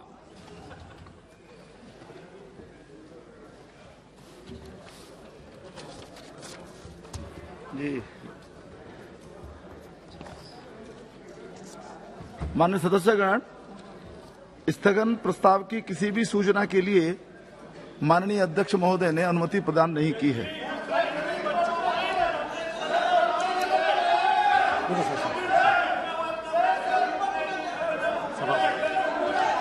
सभा पटल पर रखे जाने वाले पत्र आइटम नंबर 3 श्री पंकज चौधरी जी। मैं आपकी कार्यसूची में मेरे नाम के सामने उल्लिखित कागजात आपकी अनुमति से सदन के पटल पर रखता हूं। Item number 4 Shrimati Anupriya Singh Patel. With your permission, I rise to lay on the table of the House papers mentioned against my name at serial number 4 in today's list of business. Item number 5 Shri Bhanu Pratap Singh Verma ji. नहीं, सभापति महोदय, आपकी अनुमति से मैं आज की कार्यसूची में क्रम संख्या 5 पर मेरे नाम के आगे उल्लिखित कागजात को सदन के पटल पर रखता हूं। 6 श्रीमती रेणुका सिंह जी। सभापति महोदय, आपकी अनुमति से मैं आज की कार्यसूची के क्रम संख्या 6 पर मेरे नाम से सूचीबद्ध दस्तावेज सदन के पटल पर रखना चाहती हूँ। Item number 7 Shri BL Verma ji. आदरणीय अध्यक्ष महोदय, मैं आपकी अनुमति से आज की लोकसभा की पुनरीक्षित कार्यसूची में क्रम संख्या 7 पर अपने नाम के सम्मुख अंकित प्रपत्र क्रमांक हिंदी और अंग्रेजी में सभा पटल पर रखता हूँ। आइटम नंबर 8 डॉक्टर सुभाष सरकार जी। आपकी अनुमति से आज की कार्यावली सूची की क्रम संख्या 8 पर मेरे नाम के सामने उल्लिखित दस्तावेजों को मैं सभा पटल पर रखता हूं। Item number 9 doctor Bhagwat Karad ji. Sir, I rise to lay the papers mentioned against my name in the list of business for today. Thank you. Item number 10 Shri Meghwal ji. धन्यवाद honourable chairperson sir. With your kind permission, I present the 29th report of the Business Advisory Committee. Thank you. Item number 11 Shrimati Jaskaur Meena ji. माननीय सभापति जी, आपकी आज्ञा से मैं आज की कार्यसूची के क्रम संख्या 11 पे मेरे नाम के सामने यथा सूचीबद्ध रेल संबंधी स्थायी समिति के 11वें प्रतिवेदन हिंदी व अंग्रेजी संस्करण को सभा पटल पर रखती हूँ। आइटम नंबर 12 श्रीमती रमा देवी जी। माननीय सभापति महोदय, मैं सामाजिक न्याय और अधिकारिता संबंधी अस्थायी समिति 2021-22 के जनजातीय कार्य मंत्रालय से संबंधित अनुदानों की मांगे 2022-23 पर 30वां प्रतिवेदन हिंदी और अंग्रेजी संस्करण जैसा कि आज की कार्यसूची में मेरे नाम के सामने क्रम संख्या 12 पर सूचीबद्ध है, मैं प्रस्तुत करती हूँ। Item number 13 Shri Dulal Chandra Goswami ji. धन्यवाद सभापति महोदय। मैं गृह संबंधी अस्थायी समिति के निम्नलिखित 2 प्रतिवेदनों को एक एक प्रति हिंदी और अंग्रेजी सभा पटल पर रखता हूँ। 1 गृह मंत्रालय के अनुदान मांग 2022-23 संबंधी 138वां प्रतिवेदन। 2 उत्तर पूर्व क्षेत्र विकास मंत्रालय के अनुदान मांग 2022-23 के 239वां प्रतिवेदन सदन पटल पर रखता हूं। धन्यवाद। Number 14 Shri Sunil Medhe ji. Honorable Chairperson, I rise to lay on the table a copy of each of the 314th, 315th, 316th, 317th and 318th reports of the Standing Committee on Transport, Tourism and Culture listed against my name at serial number 14 in today's order of paper. Number 15 doctor Subhash सरकार जी। आदरणीय सभापति महोदय, आपकी अनुमति से आज की क्रम संख्या 15 पर मेरे नाम के आगे उल्लिखित कार्य में श्री गोपाल जी ठाकुर माननीय सांसद द्वारा 7 फरवरी 2022 को पूछे गए अतारांकित प्रश्न संख्या 905 मैथिली भाषा में CTET परीक्षा के उत्तर में शुद्धि करने के बारे में वक्तव्य देता हूं। संशोधित उत्तर CTET को सलाहकार और कार्यान्वयन समिति ने 24/4/2014 को आयोजित अपनी चौथी बैठक में केवल उपरोक्त भाषाओं के साथ यह परीक्षा जारी रखने का निर्णय लिया। नमस्कार। आइटम नंबर 16 श्री धर्मेंद्र प्रधान जी। अध्यक्ष महोदय, आपकी अनुमति से आज की कार्यसूची की क्रमांक संख्या 16 पर उल्लेखित मेरे नाम के सामने दिल्ली विश्वविद्यालय की कोर्ट के लिए सदस्यों के रूप में कार्य करने हेतु लोकसभा की 2 सदस्यों की निर्वाचन प्रस्ताव में सभा पटल पर प्रस्तुत करता हूं। प्रश्न यह है कि श्री धर्मेंद्र प्रधान जी द्वारा प्रस्तुत प्रस्ताव को स्वीकृत किया जाए। जो सदस्य प्रस्ताव के पक्ष में है वो हाँ कहें, जो सदस्य प्रस्ताव के विरोध में है वो ना कहें। मेरे विचार में निर्णय हाँ वालों के पक्ष में हुआ, हाँ वालों के पक्ष में हुआ, प्रस्ताव स्वीकृत हुआ। Item number 17 Shri Brajendra Singh ji. I beg to move that this House do extend up to the 3rd of June 2022 the time for the presentation of the report of the Joint Committee on the Biological Diversity Amendment Bill 2021. प्रश्न यह है कि श्री ब्रजेंद्र सिंह जी द्वारा प्रस्तुत प्रस्ताव को स्वीकृत किया जाए। जो सदस्य प्रस्ताव के पक्ष में है वो हाँ कहें, जो सदस्य प्रस्ताव के विरोध में है वो ना कहें। मेरे विचार में निर्णय हाँ वालों के पक्ष में हुआ, हाँ वालों के पक्ष में हुआ, प्रस्ताव स्वीकृत हुआ। Item number 18 Shrimati Nirmala Sitharaman ji. Sir, I rise to present a statement in Hindi and English, both versions, of estimated receipts and expenditure of the Union Territory of Jammu and Kashmir for the year 22-23. Number 19 again, madam. Sir, I rise to present a statement, Hindi and English versions, showing the supplementary demand for grants in respect of the Union Territory of Jammu and Kashmir for the year 21-22. Item number 20 G. Sir, I rise to again present a statement, Hindi and English versions, showing supplementary demands for grants, third and the final batch, for 21 and 22. Item number 21, Shrimati Nirmala ji. Sir, I rise to present a statement again in Hindi and English versions, showing demands for grants, excess grants for 18 and 19. माननीय सदस्यगण, नियम 377 के अधीन मामलों को सभा पटल पर रखा जाएगा। जिन माननीय सदस्यों के 377 के अधीन मामले स्वीकृत किए गए हैं वह कृपया निर्धारित समय में उनको पटल पर पहुंचा दें। Item number 23 Shrimati Nirmala Sitharaman ji. So this is a motion. I rise to move that this House do suspend Rule 205 of the Rules of Procedure and Conduct of Business in Lok Sabha, which provides that there shall be no discussion of the budget on the day it is presented to the House in its application to discussion of the budget for 22-23 and supplementary demands for grants for 21-22 of the Government of Union Territory of Jammu and Kashmir to enable the same-day presentation of and discussion on the budget. Shri Manish Tiwari ji. Mr. Chairperson, sir, I rise to oppose this motion. If we look at Rule 205, Rule 205 says there shall, the word used is shall, be no discussion of the budget on the day on which is presented in the House.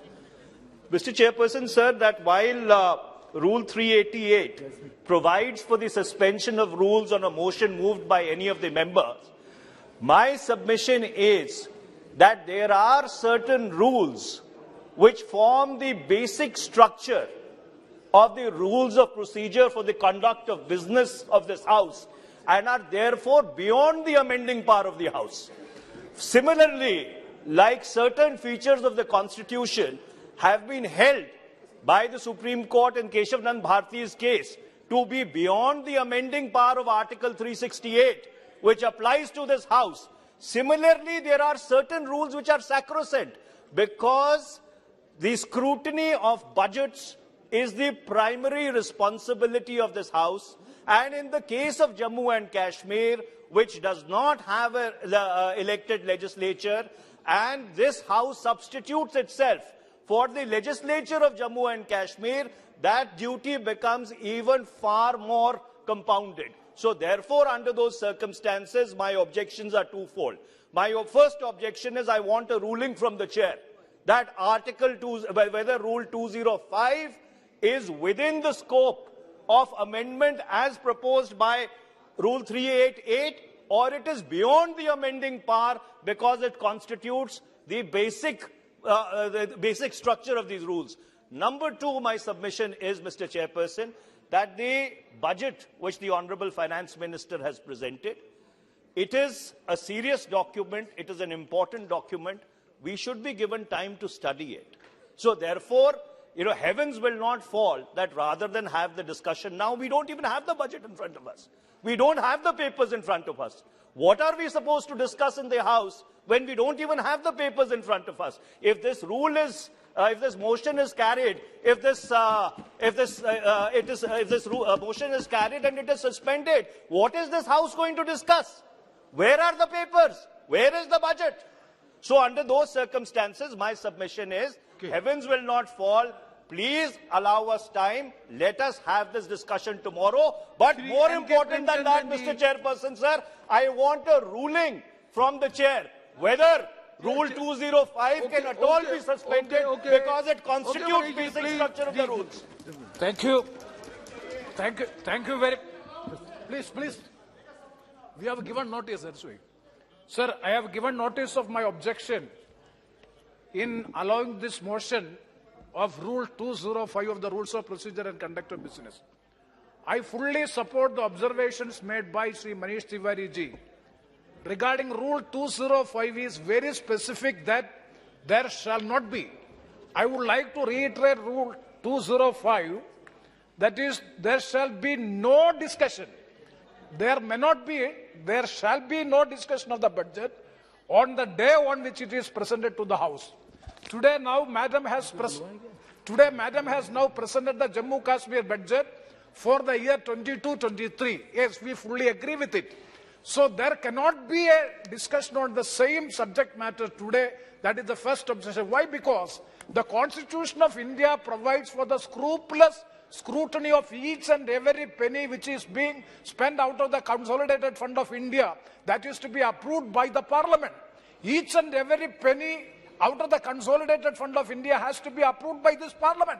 This is the right of the Parliament, right of the members of the House. We don't have a budget. Now, at present, just now, Madam has presented the budget. We don't have the copy. Now we have to go to the publication counter and get the copy of the budget and see whether the Jammu Kashmir interest is being protected. So nowhere this motion can be allowed, number one. And number two is regarding 250, sir, Rule 15, Rule 215 and Rule 216. That is my second objection. That is a point of order for which I am seeking a ruling from you. Sir, because the order paper, the list of business shows that if item number 23 is carried on, Chairman, sir, kindly see, if item number 23 is, if this motion is carried on by this House, then item number 24 to 26 will be taken together for discussion. If item number 23 is carried on, if this motion is carried by this House, then we are going to take this 24 to 26 will be taken together. Sir, I am coming to two provisions, 215 of the Rules of Procedure and 216 of Rules of Procedure. I am reading Rule 216 of the Rules of Procedure.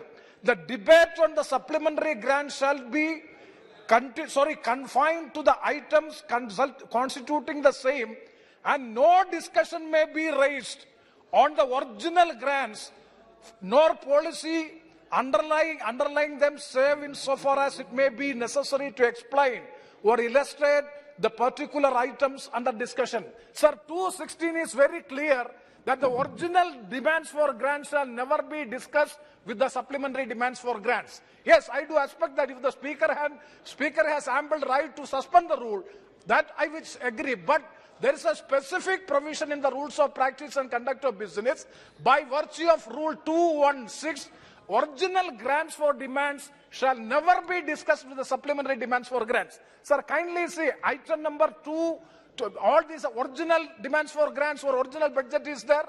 along with supplementary demands is also there. Supplementary demands and original grants shall never be discussed together. That is Rule 216. Rule 205 is a mandatory provision by virtue of the Constitution of India. It is having a constitutional backing also, because budget is the annual revenue expenditure that has scrupulous scrutiny of the budget provisions is required, for which time is required. Hence, my suggestion is, my submission is, in no way this motion be carried. I strongly oppose this motion. जी जी धन्यवाद।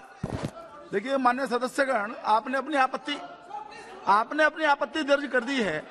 आज के business के अंदर यदि ये agenda स्वीकृत हुआ है तो निश्चित रूप से माननीय अध्यक्ष जी की अनुमति से स्वीकृत हुआ है, और जैसा ऑनरेबल मेंबर ने भी कहा कि उनका अधिकार है और इस पर ज्यादा चर्चा करना उचित नहीं। आपने आपत्ति दर्ज कर दी। प्रश्न यह है कि श्रीमती निर्मला सीतारमण द्वारा प्रस्तुत प्रस्ताव को स्वीकृत किया जाए। जो सदस्य इसके पक्ष में वो हाँ कहें, जो सदस्य इसके विरोध में वो ना कहें। मेरे विचार में निर्णय हाँ वालों के पक्ष में हुआ, हाँ वालों के पक्ष में हुआ, प्रस्ताव स्वीकृत हुआ।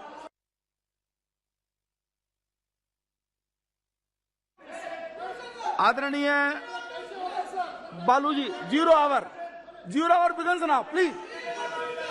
You were asking to give some chance, now please start. No problem, sir. Please. Sir. I have told that यदि ऑनरेबल स्पीकर उन्होंने इसको एजेंडे में लिया है तो ये फाइनल है। It's all. आपने भी इस बात को कहा, उनका अधिकार है, उस अधिकार को मान्य करना ही चाहिए, उस पर कोई चर्चा की आवश्यकता नहीं है। बालू साहब, आप बस सब बोलिए ना। Zero hour please. Sir, Government of India is the largest employer of the country. Government of India is the largest employer.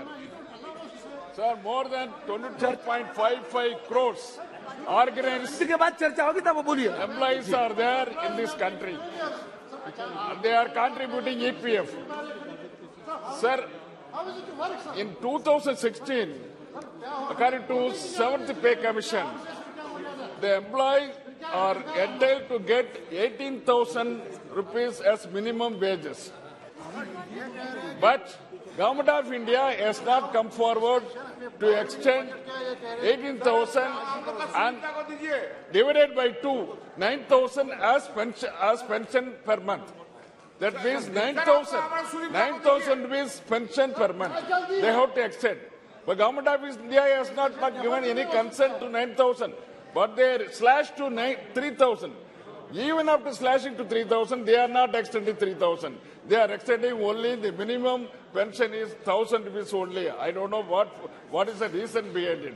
Now, adding insult to the injury, yesterday or day before yesterday, they have slashed the interest from 8.5% to 8.1%. It is the most dangerous issue which the EPF committee has agreed to 8.1%. This is not good, sir. I demand the EPF committee should restore 8.5% interest on EPF, and at the same time, they should give a minimum pension of 3,000 what they have agreed during the discussion with the labour. Sir, thank you, sir. Sir, हमारे सुदीप्ता को बोलने दीजिए sir. Zero hour में बोलना चाहते हैं क्या Sudipta? Zero hour में कोई विषय रखना चाहते हैं क्या? वो विषय पूर्ण हो चुका। कल्याण दा बैठिए, आप प्लीज बैठिए। कल्याण दा, जीरो आवर में कोई सबमिशन आपका हो नहीं, केवल जीरो आवर में कोई सबमिशन हो तो please. Yes, issue which was raised by Manish Tiwari. Sir, today this issue was discussed on the advisory committee meeting in the BSc. Sir, listen now. Sudeepta, it is not question of zero hour now. This issue was discussed. No. That is over now. Sir, आप सुनिए ना, पहले expand कर देंगे बाद में. This issue was discussed in the business advisory committee. The minister was also present. Their honorable speaker agreed that without circulation of the budget speeches to the members, how they can take part in the discussion. So he said that the decision has been adopted. At least 2 hours minimum time to be given for studying the budget. And then only the discussion can start. Nothing is going on. Otherwise this discussion Sanjeev Kumar Shingri, कुछ चर्चा After 2 hours, it will be discussed. After 2 hours, it will be discussed. आपका कोई notice भी नहीं है और वो विषय पूरा भी हो चुका है। कल्याण दा बैठ जाइए। डॉक्टर संजीव कुमार सिंगरी है क्या? After 2 hours, doctor Krishnapal Singh Yadav ji please. Nothing will go on record except that of Shri Krishnapal Yadav ji. धन्यवाद अध्यक्ष महोदय, जो आपने मुझे इस शून्यकाल में बोलने का अवसर दिया। सर्वप्रथम तो मैं भारतीय जनता पार्टी के इन 4 राज्यों में प्रचंड जीत के लिए हमारे यशस्वी प्रधानमंत्री जी, सम्माननीय श्री नरेंद्र मोदी जी, राष्ट्रीय अध्यक्ष श्री जेपी नड्डा जी, सम्माननीय श्री अमित शाह जी व वरिष्ठ नेतृत्व व कार्यकर्ताओं को बधाई देता हूं। माननीय, मैं आपके माध्यम से सरकार को बहुत बहुत धन्यवाद देता हूं कि मेरे द्वारा रखी गई मेरे संसदीय क्षेत्र गुना लोकसभा की क्षेत्रीय मांगों को स्वीकृति प्रदान की, परंतु प्रशासनिक व अन्य कारणों से उन योजनाओं का व स्वीकृत सुविधाओं का क्रियान्वयन आज तक नहीं हो पाया है, जिसमें से प्रमुख रूप से स्वास्थ्य के क्षेत्र में एनएचएम के माध्यम से सभी जिला अस्पतालों के चिकित्सा सुविधाओं में वृद्धि, अशोकनगर में केंद्रीय विद्यालय का निर्माण, शिवपुरी में क्रांतिवीर तात्या टोपे जी का विश्व स्तरीय संग्रहालय का निर्माण, गुना में पासपोर्ट सेवा केंद्र का निर्माण, शिवपुरी में माधव नेशनल पार्क में टाइगर सफारी संचालित करना, माननीय और भी अन्य कई कार्य जो स्वीकृत हुए हैं पर धरातल पर ठीक से आज तक क्रियान्वयन नहीं हुआ है। आपके माध्यम से मेरा सरकार से निवेदन है कि मेरे संसदीय क्षेत्र में केंद्र की योजनाओं के क्रियान्वयन में हो रही देरी को तत्काल संज्ञान में लेकर गंभीरता से विचार करते हुए उचित व आवश्यक कार्रवाई करने का कष्ट करें। धन्यवाद। Shri P V Mithun Reddy ji. Sir, thousands of students from Andhra Pradesh who've been pursuing their medical education in Ukraine, they have been evacuated from Ukraine. Sorry, not only Andhra Pradesh, throughout the country, thousands of students have been brought back, and their future is very uncertain. So we don't know when things will come back to normalcy. And most of them are poor students, sir. Their parents have put their lifetime earnings into this. So through yourself, I demand the government, these students may be relocated in the Indian colleges, sir. But the tuition fees or the medical fees are very high in our country, sir. So it should be on par with or where it is feasible for them to get admitted here. The government should devise a mechanism as a one-time case. All the students who have come back, sir, they should be relocated in various colleges in the country. And also, sir, the government should take steps to put more medical colleges, and they should also encourage states where they are constructing new medical colleges. Thank you, sir. Shri Margani Bharat ji. Shri Margani Bharat ji नहीं। श्री हरीश द्विवेदी जी। जी हरीश जी। बहुत बहुत धन्यवाद माननीय सभापति जी। सभापति जी, मैं आपका ध्यान अपने संसदीय क्षेत्र बस्ती सहित संपूर्ण उत्तर प्रदेश में छुट्टा पशुओं से होने वाली समस्याओं की ओर दिलाना चाहूंगा। महोदय, छुट्टा पशुओं की वजह से विशेषकर किसान भाइयों को अनेक समस्याओं का सामना करना पड़ रहा है। ऐसे पशु मेरे संसदीय क्षेत्र बस्ती के ग्रामीण क्षेत्रों में किसान भाइयों की खड़ी फसलों को व्यापक नुकसान पहुंचा रहे हैं, जिससे किसानों की गाढ़ी कमाई और खून पसीने की मेहनत बर्बाद हो जा रही है। साथ ही साथ छुट्टा पशु गली मोहल्ले से लेकर व्यस्त सड़कों विशेषकर हाईवे आदि पर दुर्घटना व यातायात जाम का कारण बन रहे हैं, जिससे राहगीरों को भी कठिनाइयों का सामना करना पड़ रहा है। अतः उपरोक्त समस्या की गंभीरता को देखते हुए मैं आपके माध्यम से सरकार से यह मांग करता हूं कि मनरेगा निधि के अंतर्गत प्रत्येक गांव में गौशालाओं का निर्माण कर उनमें छुट्टा पशुओं के रहने की व्यवस्था सुनिश्चित की जाए, जिससे किसानों के फसलों का नुकसान होने से बचाया जा सके। धन्यवाद। श्री राजमोहन उन्नीथन जी। जी sir,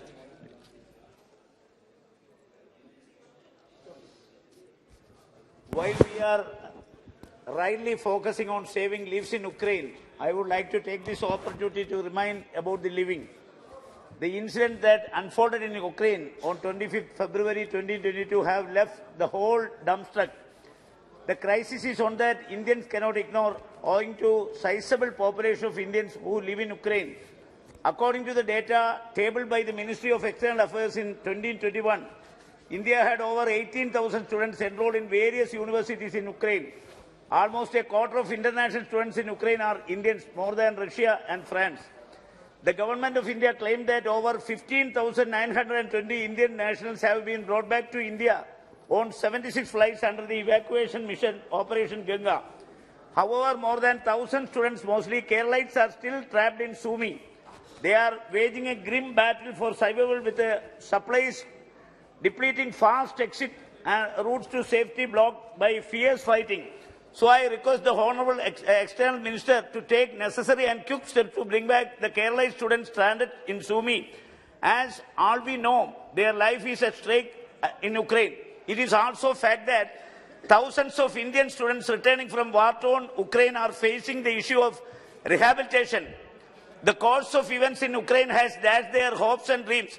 It is difficult to predict how long it will take for things to return to normalcy in the country and how long it will take for the stranded students at various stages of education to complete their education. So I request the government of India to let the Indian students from the Ukraine complete their MBBS and pursuing other streams in Indian universities. If they are accommodated in Indian colleges, their careers won't be geo-paradise.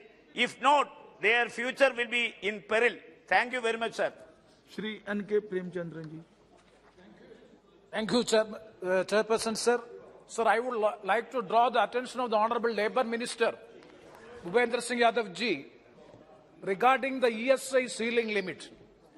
Sir, ESI Corporation, that is Employee State Insurance Corporation, is one of the major social security scheme, which is benefiting lakhs and lakhs of workers in our country, both in the organized sector as well as in the unorganized sector.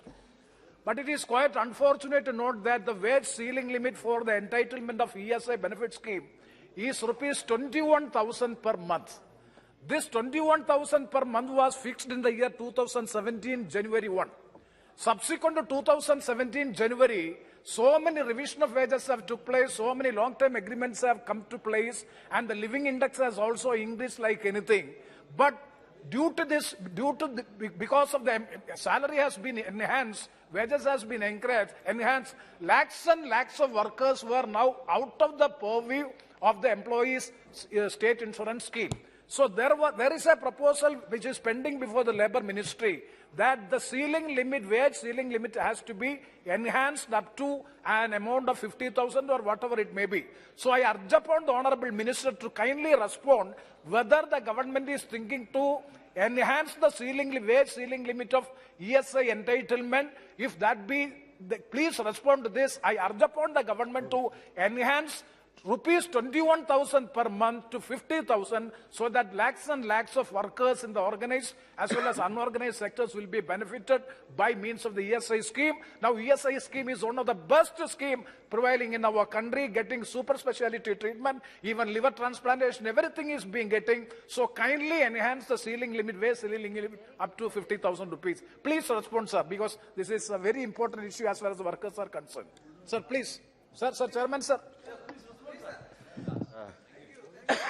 सरकार के द्वारा नया social security code आया है और हम ये जानते हैं कि सोशल सिक्योरिटी कोड जो सरकार नया लेबर कोड पास किया है उसमें ईएसआईसी का दायरा और स्कोप बढ़ने वाला है और विभिन्न राज्यों में सोशल सिक्योरिटी कोड के अंतर्गत नियम बनाने का काम जारी है।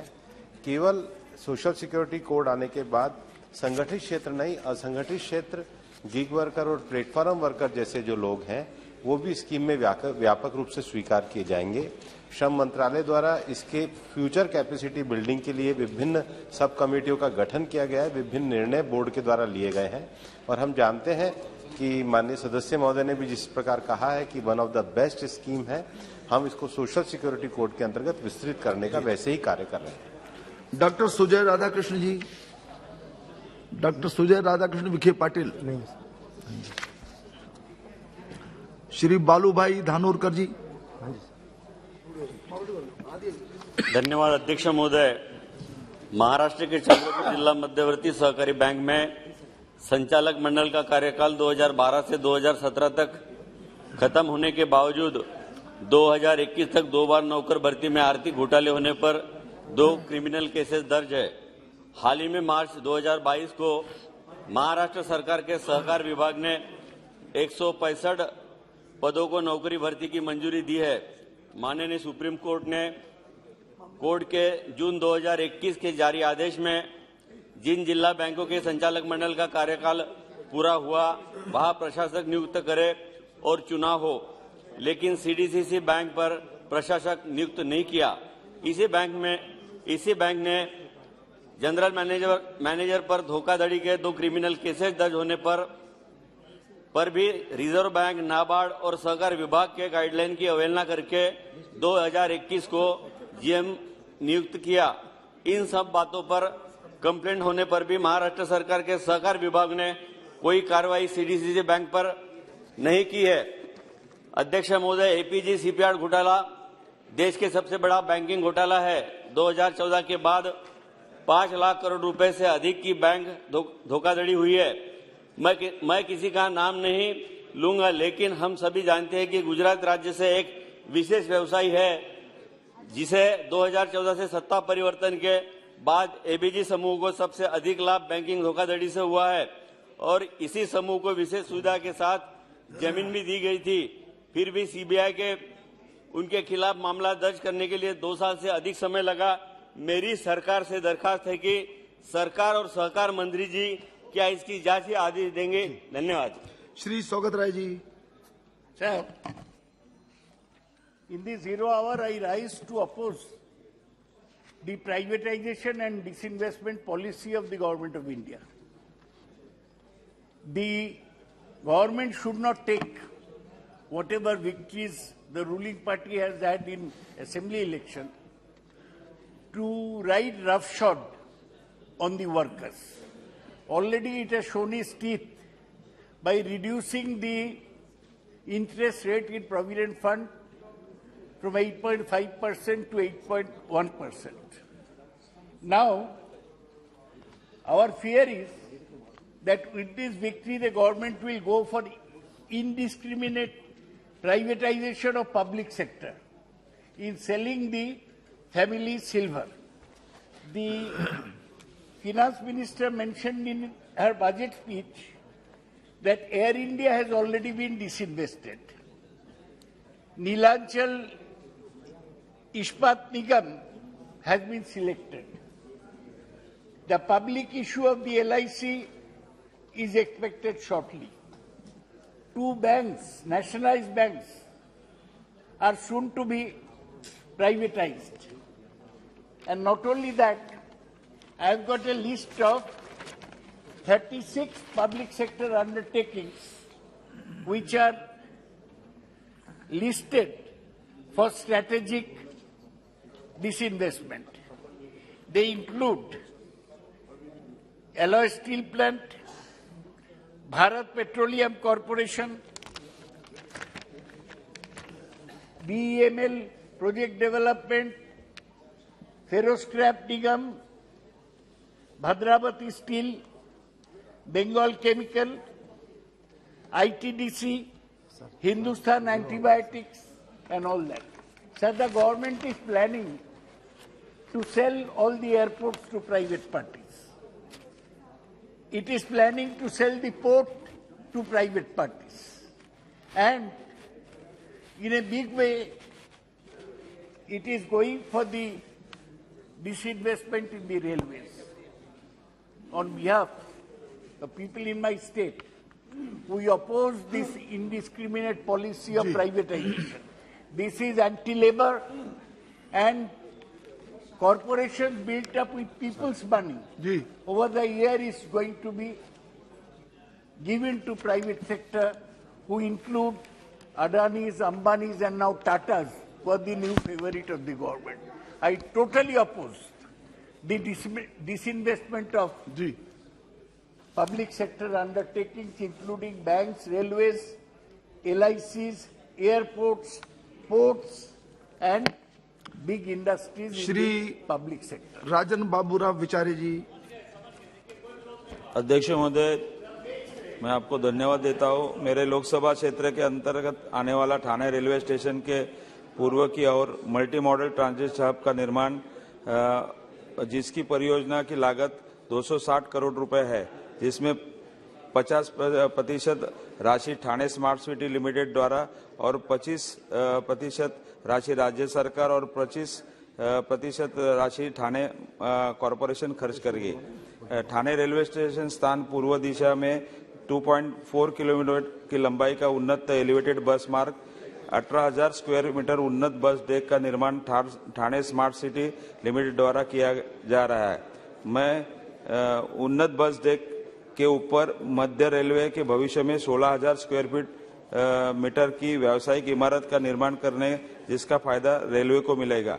इस परियोजना में 110 कार व 130 टू व्हीलर वाहनों का पार्किंग की सुविधा भी उपलब्ध होगी। सेटिस के निर्माण से यातायात की भीड़ कमी के साथ पैदल चलने वाले की बस पकड़ने में भी आसानी होगी। इस परियोजना तक का 40% कार्य पूरा हो चुका है और 39% राशि भी मिल चुकी है। इस परियोजना 2 अक्टूबर 2022 तक पूरा करने का लक्ष्य है।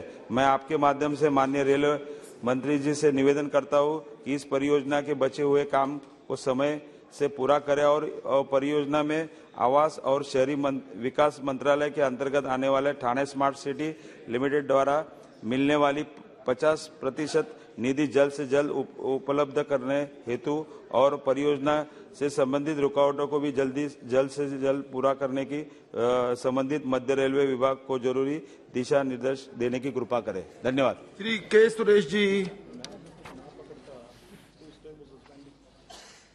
Thank you, sir. Sir, the impact of the raging war in Ukraine on the lives of Indian students and other citizens remain a humanitarian and ethical issue to be dealt by the government, as they have survived a war and are victims of the war due to loss of education, abrupt halt in studies and uncertain future, compounded by looming debt traps of families who took loans from securing the future of their children.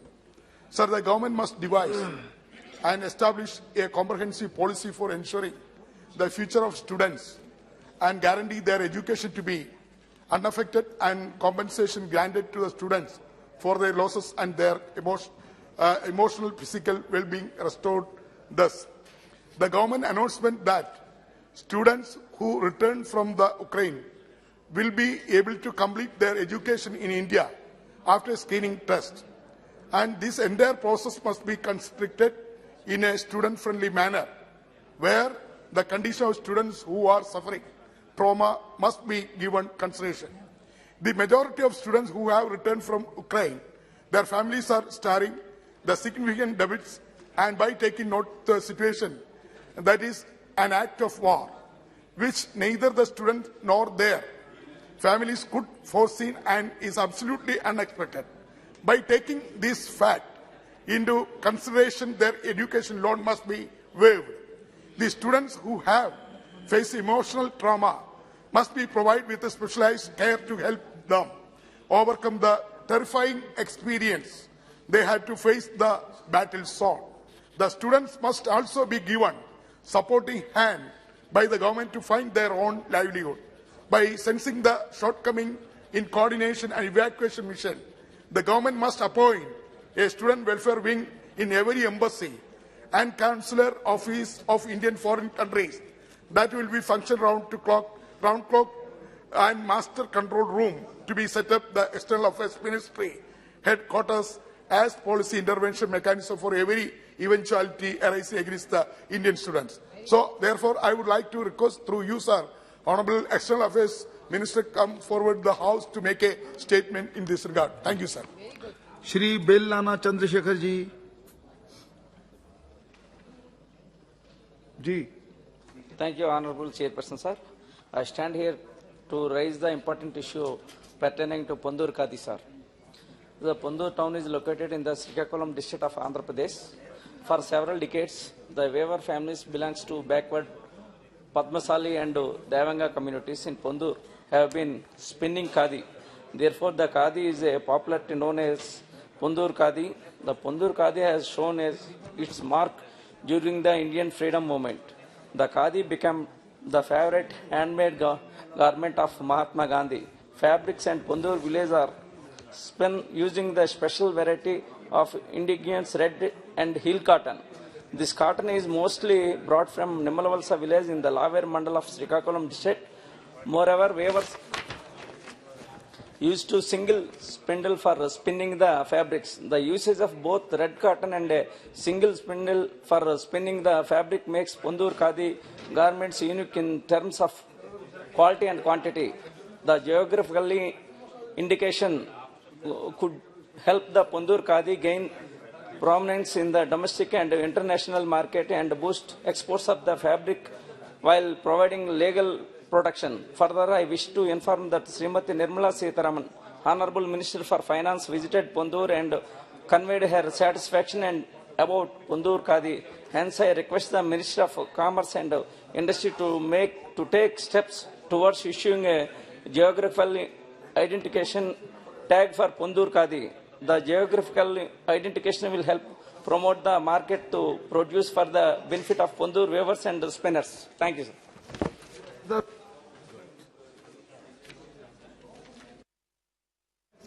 आपको बहुत बहुत धन्यवाद। हमारी लोकसभा इटावा और उस इटावा क्षेत्र में एक बहुत बड़ा क्षेत्र यमुना और चंबल दोनों नदी हैं जो मध्य प्रदेश के सीमा पर हमारा क्षेत्र एक तरह से बीहड़ का बहुत बड़ा क्षेत्र है और वो उस क्षेत्र में सबसे बड़ी समस्या लंबे समय से पानी की समस्या रही। वहां पर बहुत दिनों तक मांग वहां पचनत पर परियोजना बनाने की चलती रही और दूसरी उस बड़े क्षेत्र में लंबे समय से मांग होती रही कि वहां पर कोई बैंक खोली जाए जिससे वहां लगभग 150 गांव ऐसे हैं जिन 150 गांवों को जंगल से होकर के जहां पर रास्ता भी नहीं है क्योंकि वन विभाग के कारण वहां पर जो गांव जंगल में बसे हुए हैं वहां पर आज तक भी आजादी के इतने दिनों के बाद भी वहां पर पक्की सड़क अभी तक नहीं बन सकी है और उस पूरे क्षेत्र में बड़ी संख्या में लोग सेना में काम कर रहे हैं। उनकी जो घर से जो महिलाएं हैं उनको एक लंबे दूरी पर बैंक में वहां जाना पड़ता है और इन्हीं सब मांगों को लेकर के वहां पर 1990 में वहां पर 2 बैंकें खोली गई, सेंट्रल बैंक खोली गई और ये दोनों बैंक हनुमंतपुरा चौराहे पर एक बैंक खोली गई और दूसरी पिपरौली गढ़िया पर यह बैंक खोली गई। महोदय, इसके बाद वहां पर दस्यु सम्राट बहुत सारे दस्यु वहां पर खड़े हुए और बड़े बड़े गिरोह जब हो गए तो उसके भय के कारण वो दोनों बैंकें वहां से लखनऊ शिफ्ट कर दी गई और चकन्नगर शिफ्ट कर दी गई। महोदय, वो 150 गांव अब वहां पर कोई दस्यु सम्राट नहीं रहे, कोई बड़े गिरोह नहीं रहे, लेकिन वो 150 गांव के लोग आज भी महिलाएं हमारी जो रास्ता नहीं है उन्हीं 30 किलोमीटर दूर लखनऊ में बैंक में जाना पड़ता है। मैं आपके माध्यम से माननीय वित्त मंत्री महोदया से मेरा अनुरोध है कि पुनः वहां पर हनुमंतपुरा चौराहे पर पुनः सेंट्रल बैंक को खोला जाए और पिपरौली गढ़िया में खोला जाए जिससे वहां की 150 गांवों की समस्या श्री मद्दिला से मुक्ति गुरुमूर्ति मिल सके। जी, बहुत बहुत धन्यवाद। श्री मद्दिला गुरुमूर्ति जी, आप प्लीज कुछ Honorable Chairperson, sir. I have pronounced correctly? Yes, sir. Yes, Ji, sir. please, please. Yes, sir. Thank you, Honorable Chairman, sir. I would like to raise an important issue regarding EV charging infrastructure. EV charging infrastructure in line with the 2030 vision of converting all vehicles to electric vehicles. The government has encouraged usage of electric vehicles through initiatives like introduction of FAMS scheme, PLI scheme for automotive sector, and creation of e-Amrit portal to boost consumer knowledge and solve queries related to electric vehicles. According to Vahan portal, as of January 2022, there are 9.13 lakhs total registered EV vehicles in India. Among the total EVs sold in 21-22, the share of two-wheelers was the highest at 49%, followed by three-wheelers at 45%. As for Bureau of Energy Efficiency, a total of 1,028 public charging stations have been installed throughout the country by January 2022. And the gap in the number of availability public charging stations to the number of registered EVs is very high. 9 mega cities like Surat, Pune, Ahmedabad, Bangalore, Hyderabad, Delhi, Kolkata, Mumbai and Chennai account for more than 900 stations, creating a disparity among cities across the state. For example, Tirupati of Andhra Pradesh, with a floating population of 5.8 crores per annum, is not having single public charging station, which is much useful for the people. I would therefore request the government to expedite the process of providing accessibility to charging infrastructure and solve the issue of fragmented charging stations in India, especially in Tirupati of Andhra Pradesh. Thank you, sir. Thank you for giving me. Shrimati Supriya Suleji. Stand here today as the Ministry of Commerce. The wholesale price index from November 2021 rose exponentially by 14.21%, sir. And due to that, the food prices and the fuel prices have really gone up. The diesel, petrol has crossed over 100 in various states, as well as the LPG cylinder gas has reached over 850. Sir, even the circumstances which are right now globally faced, which is what is happening in Russia and Ukraine, is going to impact our lives exceptionally, and it's really going to put the economy under a lot of pressure. The retail prices, the Consumer Affairs Department says between 2018 to 2021, I'll just give 2-3 examples. Sir, the cooking oil prices have increased by 67%, palm oil by 61%, moong dal by 44%, urad dal by 54%, tur dal by 49%, and so on. So I request the Honorable Government of India to step in. Anyway, the states are strapped and under a lot of financial pressures. GST money is not coming on time, so our social sector programs are affected. So how does the poor live in this country, sir? Even the Consolidated Fund of India, all the cess that is collected, be it road, be it agri, be it on all these petrol issues, all the cess, we don't even know where the cess goes. It goes to a centralized fund, but it's not necessarily spent only on that issue. So I would like to bring this to the notice of the central government. Please bring the prices down, help the state governments, because people are just recovering from the pandemic. There is a problem with the economy and people are struggling to make ends meet. So we all need to collectively put our minds and discuss this and resolve this and reduce the cess on all these. Shri Abdul Khalik ji. We all are aware of the humanitarian crisis faced in Ukraine because of the war. Many Indians and Indian students are stuck in the hostile war zone for several days. The government could have acted beforehand to warn Indians to leave the country and guard them from Ukraine itself months before the start of the war. Sir, Indian citizens and students had to survive in such environments and had to cross over the neighboring countries on their own. Indian government provided aircrafts to bring back people, but Indians had to risk their lives and cross the borders, find their own means to reach to one of the borders. So in reality, this was not an evacuation from the war zone as being claimed. Sir, having said that the most important part now is what will be the fate of Indian students studying in Ukraine whose future is full of uncertainties. The students are from various batches or years of medical college in Ukraine. Will the government of India bring out a policy whereby these affected students will be accommodated in various medical colleges across the country to complete their remaining medical studies? Having said that, it must also be kept in mind that these students should not be burdened with additional financial burden for completion of the courses. Along with the students, the interns should also be equally placed in various medical colleges and qualification degrees be awarded to them. Thank you, sir.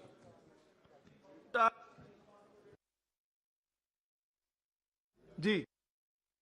Sir, thank you very much, sir, Chairman, sir.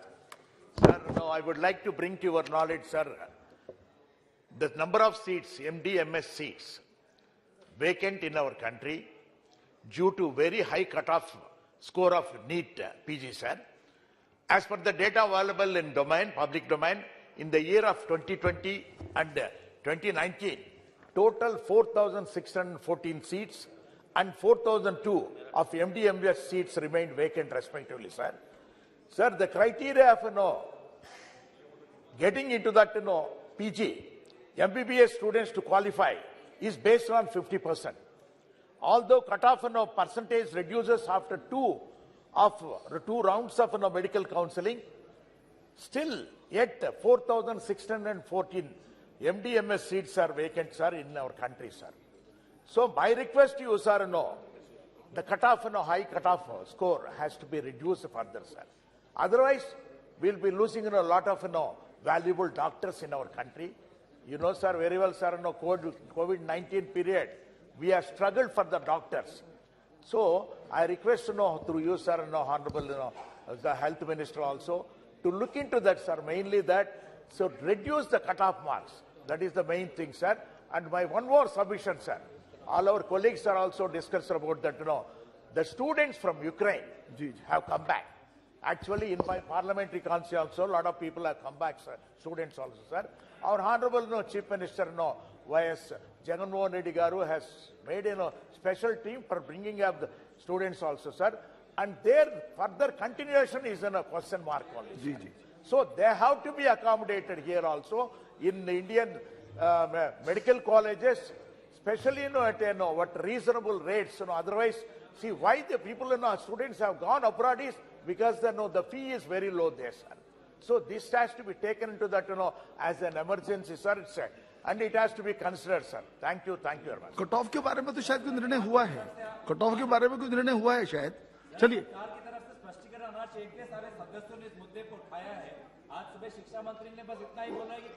सब बात सुनी गई है, वो देंगे जब उचित समझेंगे तब उसका वो ठीक है. आपने बात रखी, ठीक है, okay okay. Shri DM Kathir Anand ji. जी. Thank you, Deputy Chairman, sir. Sir, Vellore city is known for prestigious education and medical institutions, is one of the fastest growing cities in the country and enjoys a unique blend of rich heritage and culture to emerge as a model city. Upcoming defense corridor from Chennai to Bangalore adds more potential value to Vellore. Our Honorable Chief Minister, Thru M.K. Stalin, after assuming office in May 2021, has swiftly swung into action, initiated several measures to give an impetus to the smart city and several infra development projects. Sir, the infrastructural and civic needs of the city need to be taken up at the earliest. Power, water, waste disposal are common problems. Vellore is an ancient city town with many monuments and temples. These needs to be developed as a tourist spots. Sir, Vellore is like a bridging city connecting South Andhra Pradesh, Tamil Nadu, extending from Vellore, Ambur, Vanimbadi, Valaja, Ranipet and Arcad, and some borders of Tiruvannamalai also. These are dedicated business centers and need civic infrastructure, road and rail connectivity, power, IT connectivity. And also a lot of leather industries and tanning units are also there. Groundwater recharge mechanism has to be built in, needs a great attention. Sir, and also the cost estimated around 4,500 crores is required.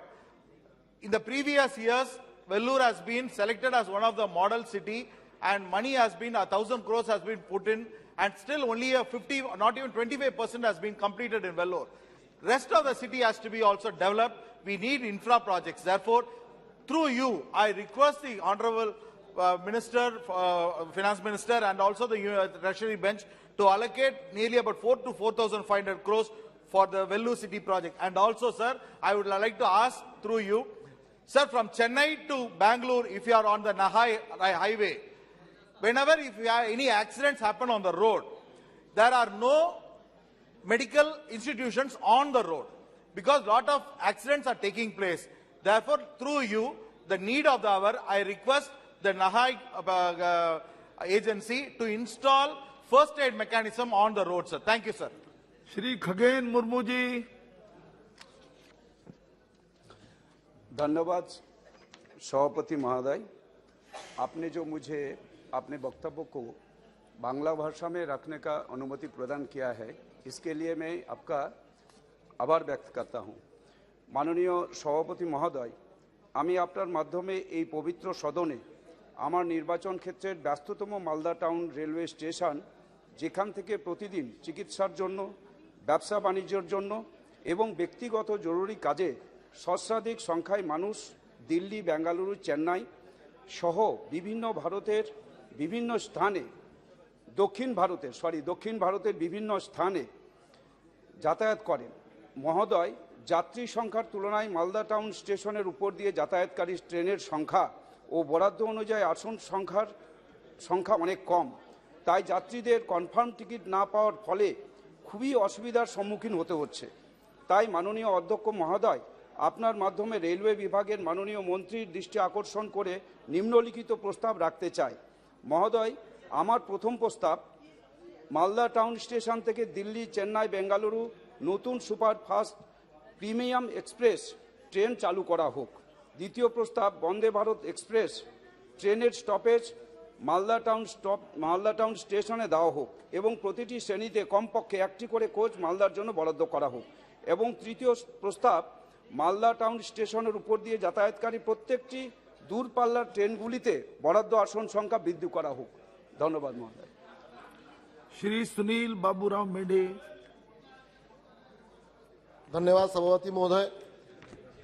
मैं आपके माध्यम से आदरणीय ग्रामीण विकास मंत्रालय का ध्यान महाराष्ट्र में हो रहे हैं मनरेगा के काम में जो अनुचित प्रकार है उस ओर आकर्षित करना चाहता हूं।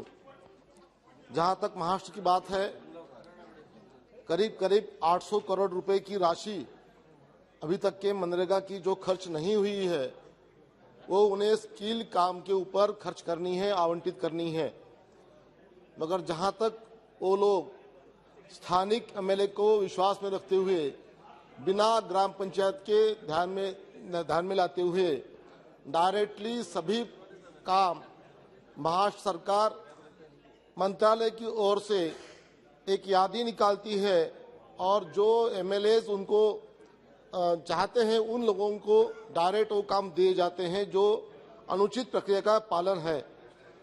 केंद्र सरकार द्वारा अभी तक के जितने भी पैसे 800 करोड़ को भेजे गए हैं उसमें से 25 करोड़ रुपए मेरे जिले में आवंटित हुए हैं, जिन्हें डायरेक्ट बिना प्रक्रिया का पालन करते हुए डायरेक्टली आवंटित हुए हैं। मुझे इसके बारे में आपसे विनती है कि यह पैसा गलत इस्तेमाल होने की आशंका है, इसलिए आदरणीय मंत्रालय से मैं अनुरोध करता हूं कि इसका जो आवंटित है वो रद्द किया जाए और जो प्रक्रिया का पालन होना चाहिए, जो ग्राम पंचायत के माध्यम से आना चाहिए, उस तरह से ही वो पैसा आवंटित किया जाए। आपके माध्यम से अनुरोध करता हूं। धन्यवाद। डॉक्टर संजीव कुमार सिंगरी आए क्या? नहीं है जी। Shri Margani Bharat ji, Shri doctor Sujay Radhakrishna ji. Thank you, sir, for giving me an opportunity to speak in the Zero Hour on a very important issue which has been pending since last few years. So I represent the Ahmednagar Lok Sabha constituency, and in my district, which has got an immense religious tourism potential due to holy places such as Shirdi Sai Baba Temple and Shani Shingnapur Temple. Both these places draw a lot of devotees across the world, which have been increasing since the temples have been opened for worship post-COVID. The increase in the number of tourists have resulted in demand for providing better transport connectivity to Shirdi through an intercity train between Shirdi, Ahmednagar and Pune. So the demand of intercity express has been pending for a long time because of limited connectivity by train. The commuters and the tourists have to travel via road, which usually take 5 to 6 hours. And due to this heavy traffic, there is a lot of inconvenience as well. So I would like to request the government, through you, sir, to start an intercity train between Shirdi, Ahmednagar and Pune, which will not only benefit tourists traveling to Shirdi, but also provide relief to thousands of working professionals, students, businessmen and citizens who travel on this route frequently for work or educational purposes. Thank you, sir. Shri Benny Behanan ji. Sir, Through this submission, I want to bring the notice of the August House the problem facing by the type 1 diabetic patients and the kidney patients. Sir, approximately there are 2 lakh children in India living with type 1 diabetics. It is an autoimmune disorder characterized by insulin deficiency, resulting from progressive destructions or damage of the insulin-producing beta and of pancreas. High sugar condition, hyperglycemia, and low sugar condition, hypoglycemia, both leads to further complication in the brain, kidney, heart, etc. of a type 1 diabetic child. These children can live only with the help of life-saving devices and medications such as insulin, glucometer strips, lab tests, etc., which are very expensive that even a moderate income family cannot afford. Sir, it is learned that many countries consider type 1 diabetic as a disability and provide special assistance to these children. This is also ensure universal availability of insulin and sugar monitors of children with the type 1 diabetics, and also providing them with a suitable environment outside their homes. According to the statistics available with the Kerala, there are about 2,000 children in my state. Therefore, I urge the government to include these children with the type 1 diabetics in the disability category, and also to provide reservation for all such children in areas of higher studies, along with the possible assistance and relief of these children. Besides, it will be immense help if the mothers of these children are given priority for daily wages work under government scheme, as it will bring the parental relief to the daily struggle to meet the huge expense of the medical treatment of the children. Sir, a similar praised community in our society are those patients with the chronic kidney disease. These patients have to undergo dialysis twice or even thrice in a week, depending on the stage of the disease of each patient. The expense of the dialysis vary depending and number of dialysis required, and it may be up to 30,000 each month. A patient in stage of 5 kidney diseases may even require renal transplantation. Sir, one minute, sir. This is for the poor people. Renal transplantation, which costs rupees 10 lakhs to 20 lakhs. These patients and their family members are facing severe mental pain. So I request the government to include both the type 1 diabetics and the kidney patients in the list of this disability, so they will get the other help. Thank you, sir. सभा की कार्यवाही आज 2 बजे तक के लिए स्थगित की जाती है।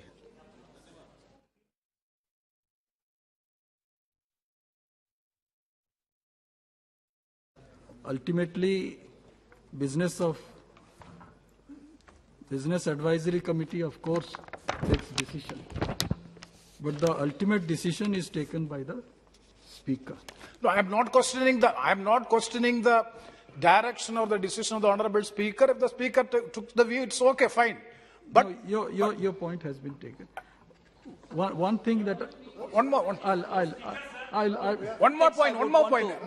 In this context, I would want to have one word said, if you permit me, sir. Yes. I'm not saying something which is done, which is against the law, which is against the rules of the House. We should repeat it if it was wrong. If it was wrong, it should not be done. I agree. But how is it in 2014? Yes. When Delhi government's National Capital Territories budget was presented, supplementary demands for grants were raised. That day, the same thing was allowed. The same thing was allowed. No. I knew this will come, and that's why I said, if wrongs were done earlier, we shouldn't repeat it. But it was not a wrong, and that was allowed by the chair then, is established. And therefore to say that was wrong, but you don't do wrong, itself is wrong. That time the chair allowed it, this time the chair kindly allow it is my appeal. And therefore to say that is wrong now, for a party which was in power and seated here at that time, is such a matter of shame.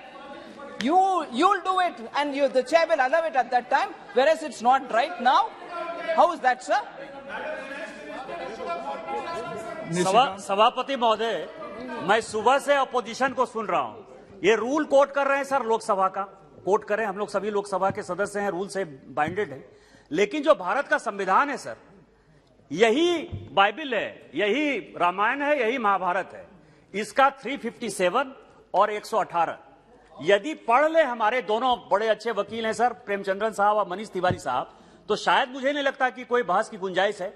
357 कहता है कि यदि legislation जो है वो functional नहीं है तो पार्लियामेंट को अधिकार है, और 118 संविधान का आर्टिकल ये कहता है कि पार्लियामेंट को जल्दी इसको क्लियर कराने के लिए जो कुछ भी करना पड़े इमीडिएट करना चाहिए। फाइनेंशियल बिल के लिए पार्लियामेंट एकदम क्लियर है sir. Okay. I have not finished. One more. One minute. One more. See, what is the hurry? I can't understand. And even I have gone through the demands for grants. Let's not. Let me give my direction. Pardon? Let the chair be allowed. No, demand number. General budget. Sir, demand number 5 is missing. Yes, it is in respect of Ladakh. But the House should know, because if we want to go through the and while deliberating, sir, if any demand is missing, then it is to be re-serialized. It is. You want to say something? You cannot make a departure from fundamental rules. You cannot deprive me of my right to articulate my viewpoint, whatever is being presented. I am not being allowed. It is just a minute back. This has been handed over to me. It is humanly impossible to go through it and to articulate my viewpoint and to say... That point has already been noted. No, but you cannot make a departure. I mean, it is true that Honorable Speaker has the authority, but this cannot be done. Okay. माननीय सदस्यगण, Shri NK. Premachandran ने नियम 216 के अंतर्गत व्यवस्था का प्रश्न उठाया है। माननीय सदस्य की तर्क है कि जम्मू तथा कश्मीर से संबंधित वर्ष 2022 और 23 के मूल मांगों के साथ वर्ष 2021 और 22 के अनुपूरक अनुदानों की चर्चा नहीं हो सकती है। इस संबंध में अध्यक्ष महोदय के तरफ से सदन को बताना चाहता हूं कि आगामी वित्तीय वर्ष के लिए अनुदानों की मांगे वित्त वर्ष के शुरुआत में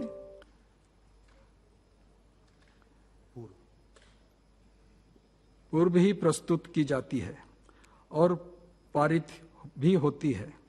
संविधान के अनुच्छेद 115 में प्रावधान है कि यदि सभा द्वारा पारित की गई मूल मांगों द्वारा प्राधिकृत रकम और वर्ष के प्रायोजनों के लिए अपर्याप्त पाई जाने हैं अथवा किसी ऐसे नए सेवा पर जिसका अनुदान उस वर्ष के वार्षिक वित्तीय विवरण में न किया जा सका है, सरकार को पैसा चाहिए तो सरकार ऐसी आवश्यकता हेतु परवर्ती सत्रों में अनुपूरक मांगों ली जा सकती है।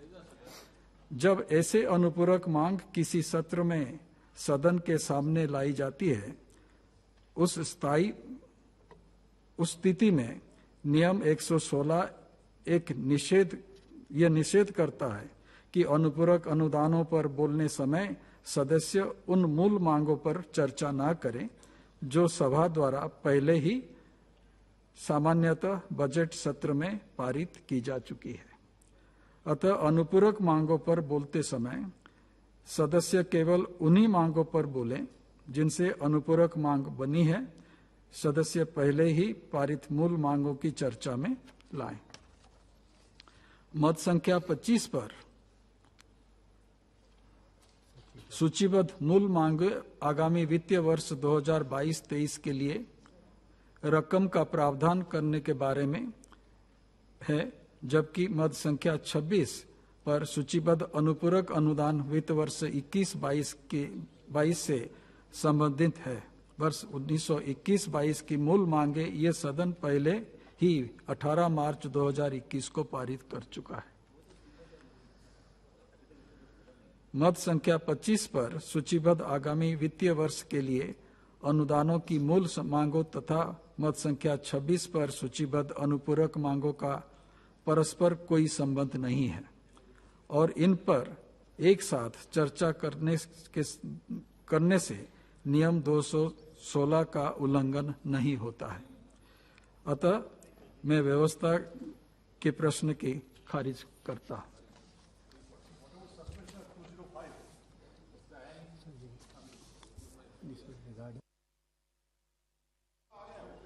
माननीय सदस्य, मैं आपको बताना चाहता हूं कि आपके द्वारा उठाए गए मुद्दे प्रक्रिया की संबंधित नहीं है।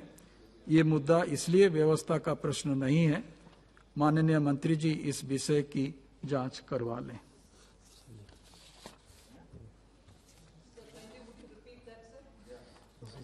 मिसिंग डिमांड नंबर 5, जो मिसिंग डिमांड नंबर 5,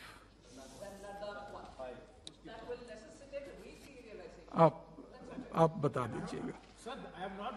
मैं आपको बताना चाहता हूं कि ऐसे पहली बार नहीं है जब किसी राज्य की बजट पर चर्चा उसके प्रस्तुत किए जाने के दिन ही हो रही हो।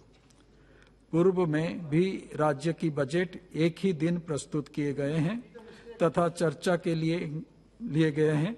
इसी प्रकार अनुदान की अनुपूरक मांगे भी प्रस्तुत किए जाने की दिन भी चर्चा में ली गई है। Mister Manish Tiwari.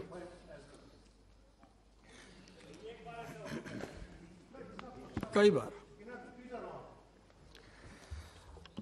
Thank you very much, Mr. Chairperson.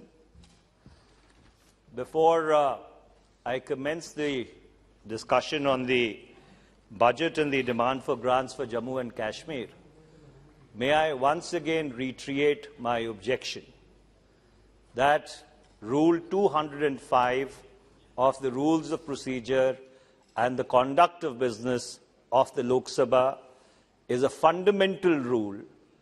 It constitutes what could be called one of the pillars of the basic structure on which this temple of democracy runs. And so, therefore, it is my contention, Mr. Chairperson, and I asked for a ruling on it in the morning. It is not, it cannot be amended using, or it cannot be waived using the amending powers or the suspension powers of Rule 388. I would, in all humility, request the Chairperson, the Chair, that a ruling on this particular point, where the word used in Rule 205 is not may, it is shall. And there are no extraordinary, exceptional circumstances why the debate has to be held on the same day as the budget documents have been tabled. And this, in my respectful submission, sets an extremely unhealthy precedent and may in future be extrapolated to situations which are far, far more serious than what we are confronting today. So, therefore, I would request that my objection be noted, Mr. Chairperson, sir. Number two,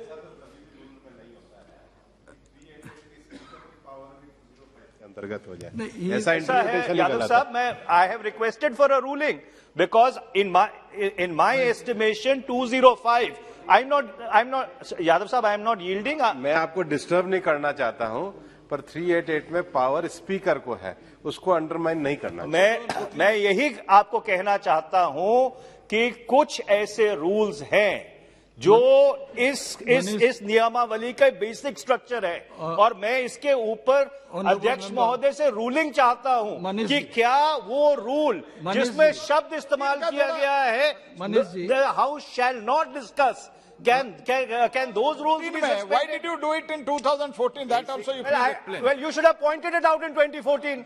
You were sitting here, you should have pointed it out. That is not an excuse. Mr. Parliamentary Affairs Minister, you were sitting here on these benches. If we were doing wrong, why didn't you point it out at that point in time? Honorable Is that a defense? Sir, I am sorry. That is not a defense. Sir, I would like to just say, you could have pointed out as one thing. No, he could have. Sir, let me say this. He could have pointed out as a very, very powerful line to say, but all of us will have to accept the chair's pronouncements.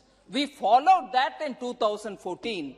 Forgetting that, if you raise the question again, that the chair's ruling exists on this even as far back as 2014. The issue shouldn't have been raised at all. There is a precedent. Mr. Chairperson, sir, I am asking for a ruling. In fact, I didn't yield to the Honourable Finance Minister, but notwithstanding that, if she wanted to make her point, well, she has that discretion.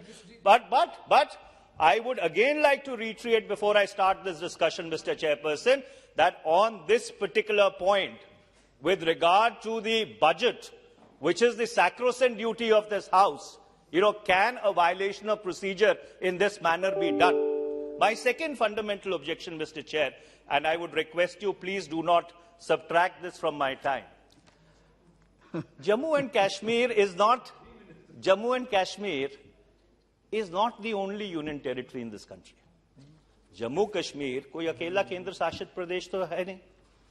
Chandigarh भी है, लक्षद्वीप भी है, दमन और दीव भी है. तो मैं आपके माध्यम से अध्यक्ष जी सत्ता पक्ष से ये जानना चाहता हूं कि जम्मू कश्मीर के बजट के ऊपर इस सदन में अलग से चर्चा कैसे हो रही है और क्यों हो रही है? अगर आप ये परंपरा डालना चाहते हैं कि केंद्र शासित प्रदेशों के जो बजट हैं उनकी चर्चा इस सदन में होनी चाहिए, तो फिर तो सारे केंद्र शासित प्रदेशों के बजट की होनी चाहिए, फिर चंडीगढ़ के बजट की भी होनी चाहिए, फिर दमन दीव के बजट की भी होनी चाहिए, फिर लक्षद्वीप के बजट की भी होनी चाहिए. ये जम्मू कश्मीर के बजट के ऊपर अलग से चर्चा क्यों हो रही है?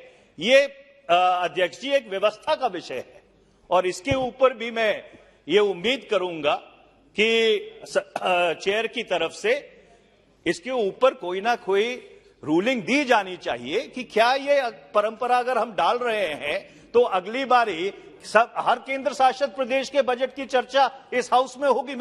मुझे उससे कोई आपत्ति नहीं है, मैं उसका स्वागत करता हूं, but there can not be different strokes for different folks. Rules need to be applied in a uniform manner. एक चीज मैं स्पष्ट कर देना चाहता हूं, the record should be clear. Suspension of Rule 205 has been agreed by the House and not only by the Speaker. That was first approved here in the House. No. We asked for a division which was not allowed. Therefore, it is for the House to take a view whether any rule is to be suspended or not.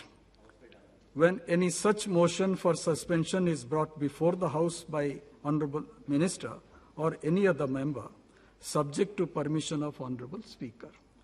And the other point which you want a ruling, I think the matter is clear now. The House functions not only by rules and directions. House also functions on precedents. And many a time, we have a rules committee. Rules committee can consider if there is some difference during implementation of certain rules, then the rules committee will take cognizance of it. So in that respect, I believe what is being raised by Honourable Member Mr. Tiwari can also be deliberated in the rules committee. But final say is of Honourable Speaker and also of the House. Budget of Union Territories, I would just like to mention here, without legislature, is included in demand for grants of the Union Ministry of Home Affairs. I think that settles. Let us start this. नहीं, सभापति महोदय.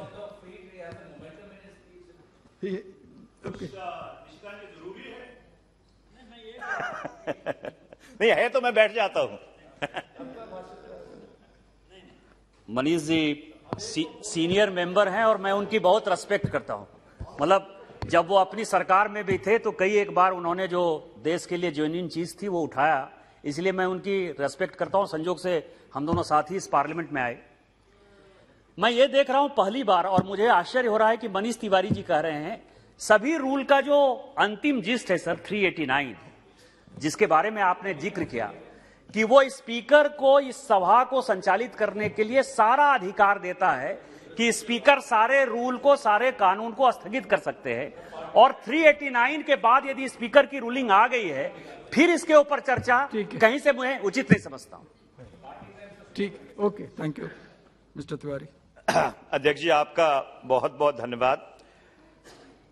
अध्यक्ष जी, मैं इस चर्चा की शुरुआत इस बात से करना चाहता हूं कि मुझे 12:45 पर ये जो बजट के कागज हैं ये प्राप्त हुए हैं और मुझे नहीं लगता कि अगर आइंस्टाइन भी चाहते तो वो 1.25 घंटे में इस सारे जो बजट के दस्तावेज हैं, शायद 7 किताबें हैं, उनको अपने संज्ञान में ले पाते।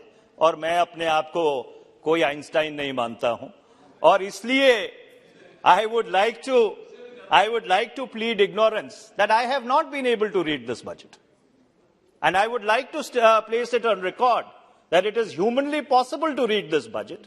और इसलिए क्योंकि जम्मू कश्मीर के ऊपर चर्चा है, बजट उसका एक माध्यम है, तो जो एक सार्वजनिक जानकारी है जम्मू कश्मीर को लेकर, उसकी आर्थिक परिस्थिति को लेकर, उसके बारे में मैं अपना वक्तव्य इस सदन के समक्ष रखूंगा। मैंने बहुत जल्दी से कोशिश की कि जो माननीय वित्त मंत्री जी का बजट भाषण है जम्मू कश्मीर को लेकर, उसको पढ़ने की कोशिश करूं। उनके बजट भाषण के 35वें सफ़े पे जो पैरा 13.1 है, उसमें वो कहती हैं कि the budget 22-23 for union territory of Jammu and Kashmir shall focus on good governance, deepening grassroots democracy, accelerated development and inclusive growth, facilitating investment and industrial growth, infrastructural development for improving quality of life, and employment, youth initiatives, and women empowerment, and broadening social inclusion. अध्यक्ष जी, ये बहुत ही अच्छे अल्फाज हैं और जिसे अंग्रेजी में कहते हैं they are extremely noble sentiments. पर जो जमीन की हकीकत है, जो जमीनी परिस्थिति है, वो जमीनी परिस्थिति कुछ अलग है। इस सदन में 6 अगस्त 2019 को जब ये फैसला हुआ कि धारा 370 को हटाया जाएगा और जम्मू कश्मीर राज्य, जिसकी संरचना वर्ष 1822 से लेकर वर्ष 1846 के बीच में की गई, उसका विभाजन कर उसको 2 केंद्र शासित प्रदेश बनाया जाएगा, तो सत्ता पक्ष के तरफ से 2 दलीलें रखी गई। पहली दलील ये रखी गई कि इस प्रक्रिया से जम्मू और कश्मीर का जो भारत के साथ विलय है वो और सुदृढ़ होगा, the state will be emotionally integrated. और दूसरा जो उद्देश्य बताया गया, इससे जम्मू और कश्मीर में जो विकास का कार्य है वो और तीव्र गति से होगा। आज 33 महीने हो गए और इन 33 महीनों में क्या ये जो दोनों लक्ष्य हैं इसको पूरा करने में सरकार सफल हो पाई है? और मैं बहुत ही अदब और सत्कार के साथ ये बात कहना चाहता हूं कि उसका जो जवाब है वो ना में है और मैं उसको प्रमाणित करने के लिए इस सदन के समक्ष कुछ आंकड़े रखना चाहता हूं।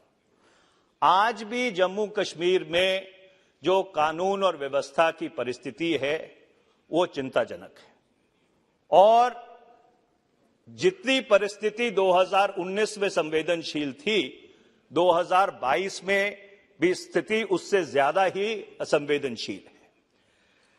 जम्मू कश्मीर एक सरहद का राज्य है और सरहद के राज्य में जो सरहद पे होता है उसका असर सीधा सीधा राज्य के अर्थव्यवस्था के ऊपर, राज्य की जो सोसाइटी है उसके ऊपर पड़ता है। और जम्मू कश्मीर में वर्ष 2018 से अगर आप उठा के देखिए तो वर्ष 2018 में 2936 सीज फायर वायलेशन हुए थे।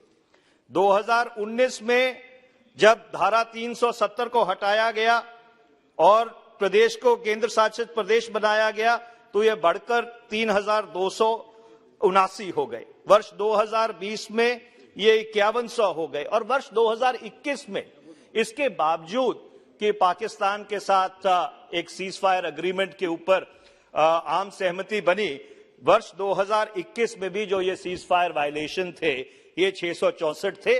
और मैं इसलिए ये आंकड़े सदन के समक्ष रखना जरूरी समझता हूं क्योंकि वर्ष 2004, 2005, 2006 और ऑलमोस्ट 2000 इन तीनों सालों में तो शून्य थे, पर वर्ष 2013 तक ये सीज फायर वायलेशन 100 से कम रहे थे।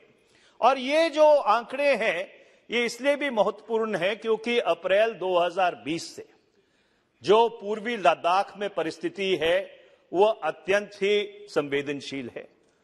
चीन की फौज उन इलाकों में घुसी हुई है जिनको भारत अपनी सरजमीन मानता है और 2020 से लेकर आज तक जो परिस्थिति है वो और जटिल हो गई है क्योंकि ये जो रूस और यूक्रेन का झगड़ा चल रहा है, इमरान खान का मॉस्को जाना, इस झगड़े के बीच में 4 फरवरी को जो अग्रीमेंट साइन हुआ है चीन और रूस के बीच, joint statement on international relations entering a new era, इससे परिस्थितियां पिछले और 3 साल में जटिल हुई हैं और उसका सीधा सीधा प्रभाव भारत के सरहद के सूबों पे पड़ता है और मैं भी एक सरहद के सूबे की यहां पे नुमाइंदगी करता हूं। तो इसलिए इस सरकार को बहुत ही गंभीरता से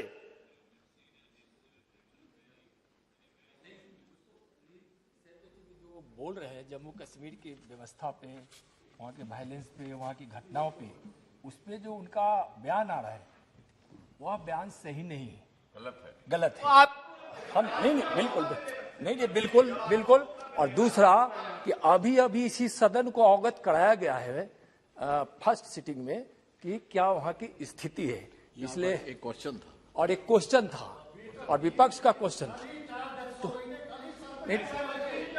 आपको मौका मिलेगा ना, आपको मौका मिलेगा। अगर आप मेरे वक्तव्य से इत्तेफाक नहीं रखते आपको मौका मिलेगा, अब रिबट कर दीजिएगा। लेकिन बीच में जो गलत आंकड़े दे रहे हैं जिसको सदन में चेयरपर्सन सर, सही आंकड़ों से Mr. Chairperson sir, I find this incredible that minister after minister is standing up and interrupting. Does a member not have the right to be able to articulate what he says in this house? Have they not read Article 105(2) of the Constitution? Are they not aware of the privileges which members of Parliament have? I mean, I find this to be highly objectionable. That you are not even allowing me to say, as a member of this house, what I have a constitutional right to say. Hey, what? आप कहिए, please. Supriya ji is saying that I should be flattered that all ministers are replying to me. So in that spirit, I will continue my. This is a privilege on the part of a member that the ministers are intervening. It's a credit on you.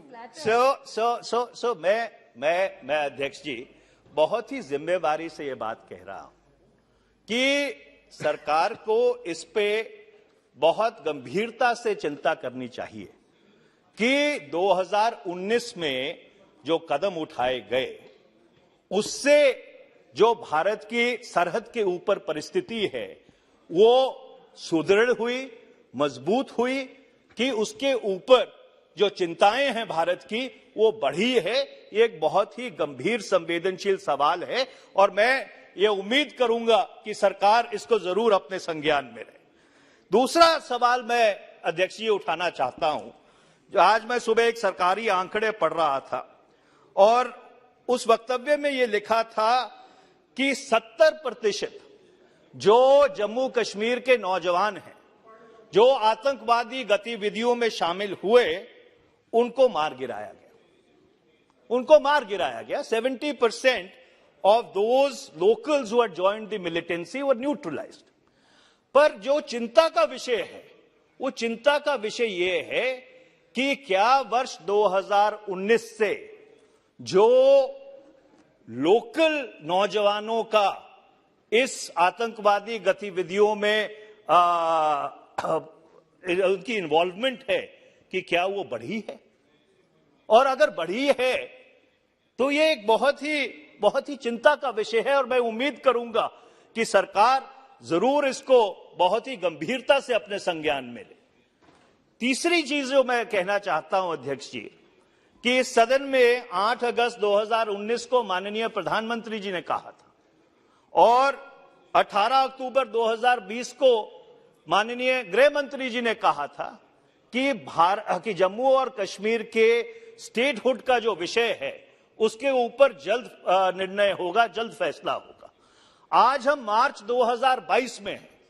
मैं सरकार से यह पूछना चाहता हूं कि जो वक्तव्य माननीय प्रधानमंत्री ने इस सदन में 2019 में दिया, या उसके बाद कई बार माननीय गृह मंत्री ने दिया, सरकार उसके ऊपर कब अमल करने जा रही है? कब जम्मू कश्मीर का जो स्टेटहुड है उसको रिस्टोर करने जा रही है? इसके साथ साथ अध्यक्ष जी, आजकल जम्मू कश्मीर में डिलिमिटेशन की प्रक्रिया चल रही है। वहां पे नए विधानसभा के क्षेत्र बनाए जा रहे हैं, और जहां तक मेरी जानकारी है कि उस प्रक्रिया से वहां की जो राजनीतिक पार्टियां हैं वो कुछ ज्यादा खुश नहीं है। और एक ये आम बात है कि राजनीतिक पार्टियों को उस सारी प्रक्रिया में बहुत एक्टिवली इन्वॉल्व करने की जरूरत है। उसके साथ साथ कई जिले ऐसे हैं जिन जिलों में आरक्षण की वजह से कहीं ऐसी परिस्थिति ना उत्पन्न हो जाए कि जो लोग आरक्षण से बाहर हैं वो कंप्लीटली अनरिप्रेजेंटेड रह जाए। और इसके अलावा एक चीज मैं विशेष तौर पर कहना चाहूंगा, क्योंकि इस प्रदेश की संरचना में महाराजा रंजीत सिंह का एक बहुत बड़ा रोल था। 1822 में उन्होंने राजतिलक किया था राजा गुलाब सिंह जी का। तो इसलिए वहां पे जो सिख माइनॉरिटी है उसको जम्मू कश्मीर की विधानसभा में प्रावधान देने के लिए, जैसे यहां पे एंग्लो इंडियंस को हम रिप्रेजेंटेशन देते थे, क्योंकि अब लेजिस्लेटिव काउंसिल रही नहीं, तो क्या जो वहां पे सिख माइनॉरिटी है, सिख माइनॉरिटी को आप उस विधानसभा में प्रतिनिधित्व देंगे, कुछ सीट्स को वहां पे रिजर्व करेंगे? इन मुद्दों के ऊपर चिंता करने की जरूरत है। अब मैं वहां की इंडस्ट्री के ऊपर आता हूं। एक बात जो कही गई थी कि जब धारा 370 हट जाएगी तो बाहर से बहुत सारे निवेशक आएंगे और जम्मू और कश्मीर में उद्योग लगाएंगे, जिससे वहां पे जो नौजवान हैं उनको रोजगार मिलेगा। अब जम्मू कश्मीर की सरकार की तरफ से जो बयान सार्वजनिक हुए हैं उसके हिसाब से अभी तक 99.9% जिन लोगों ने जम्मू कश्मीर में इंडस्ट्री लगाने की याचिका दी है वो जम्मू कश्मीर के मूल निवासी हैं। The moot point being, there is negligible interest by investors outside Jammu and Kashmir for investing in that state.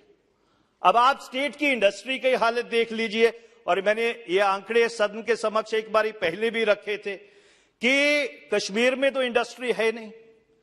Jammu में जो 3 जिलों में इंडस्ट्री थी, जम्मू, सांबा और कठुआ, उसमें से जो टोटल इंडस्ट्रियल यूनिट्स थे 12,997, उसमें से 5,890 काम कर रहे हैं और 7,107 इंडस्ट्रियल यूनिट बंद हो चुके हैं।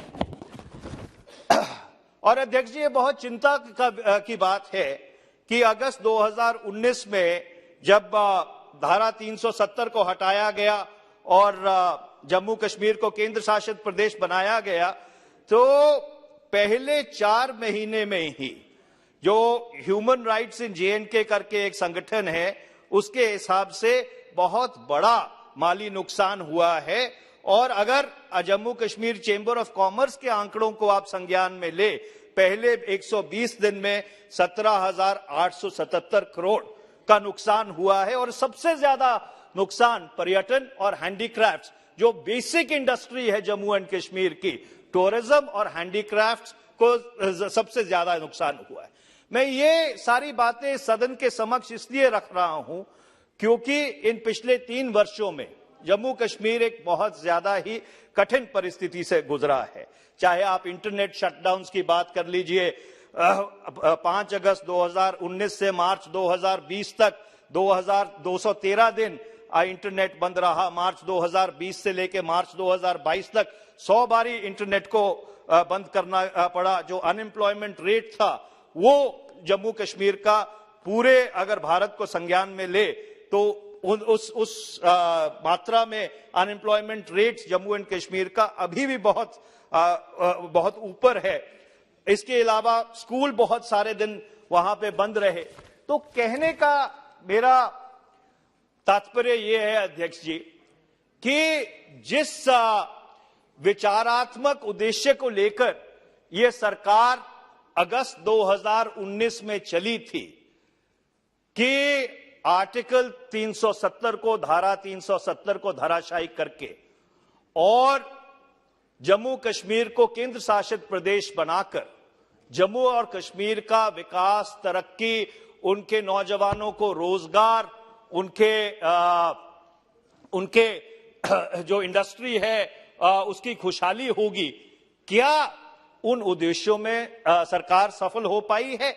और इसका सबसे बड़ा प्रमाण यह है कि जो मैंने थोड़े बहुत आंकड़े देखे हैं, जो बजट प्रस्तुत किया है माननीय वित्त मंत्री ने, उसमें जो प्रशासनिक बजट है, प्रशासनिक बजट में से 73% पैसा होम डिपार्टमेंट पे खर्चा रहा है।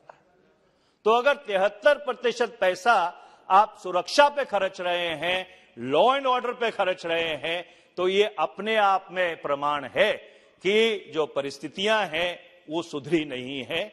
मैं अध्यक्ष जी आपका बहुत बहुत धन्यवाद करना चाहता हूं कि आपने मुझे समय दिया। धन्यवाद मिस्टर मनीष तिवारी जी। नाउ श्री जुगल किशोर शर्मा जी।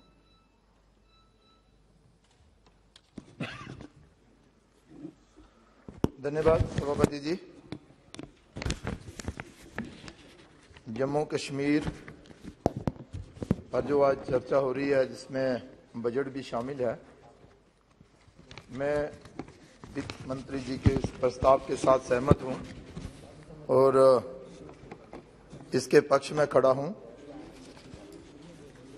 महोदय, हम सब जानते हैं कि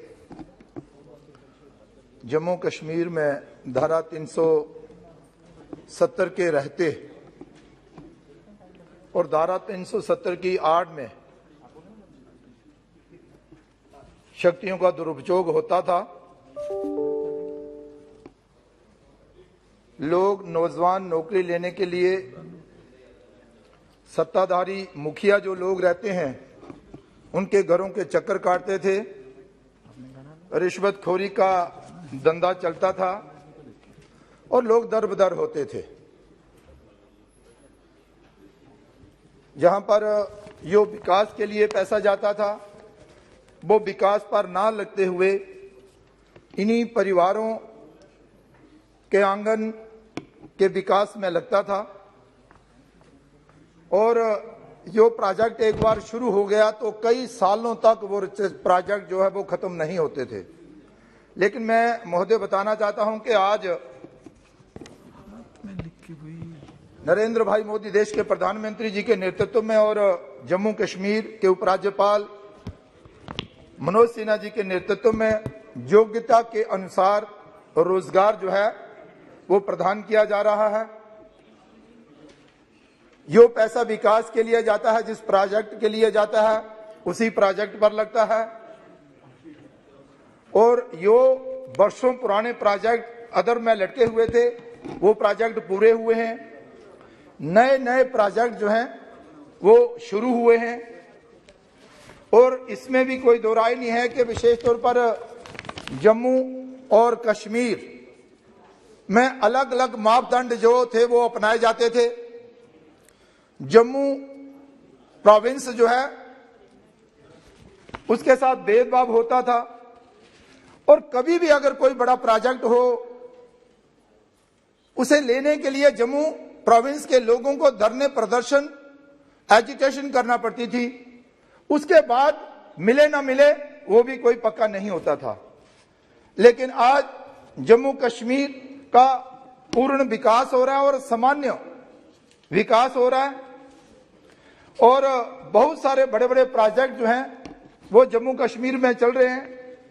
और विशेष तौर पर अगर मैं कहूं कि जब से केंद्र में नरेंद्र भाई मोदी जी की सरकार बनी है, जम्मू कश्मीर के बाग खुल गए हैं और जम्मू कश्मीर में विकास की गति जो है वो तेजी के साथ आगे बढ़ रही है। और सामान्य रूप से कश्मीर घाटी हो या जम्मू प्रोविंस हो, सामान्य रूप से विकास जो है वो आगे बढ़ रहा है।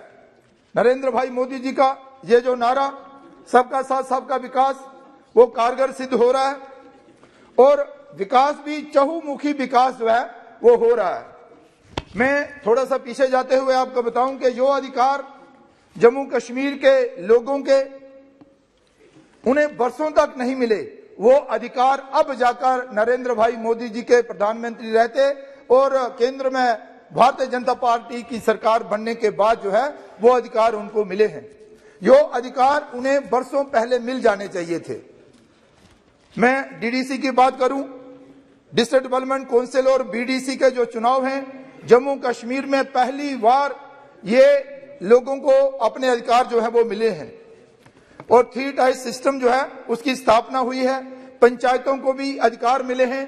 अब पंचायतें मिल बैठकर अपनी पंचायत का विकास कैसा हो, इस पैसे को किस तरह से लगाया जाए, उस तरह का विकास जो है वो जैसे वो चाहते हैं वैसे अपने विकास के लिए चर्चा करते हैं और वही विकास करते हैं।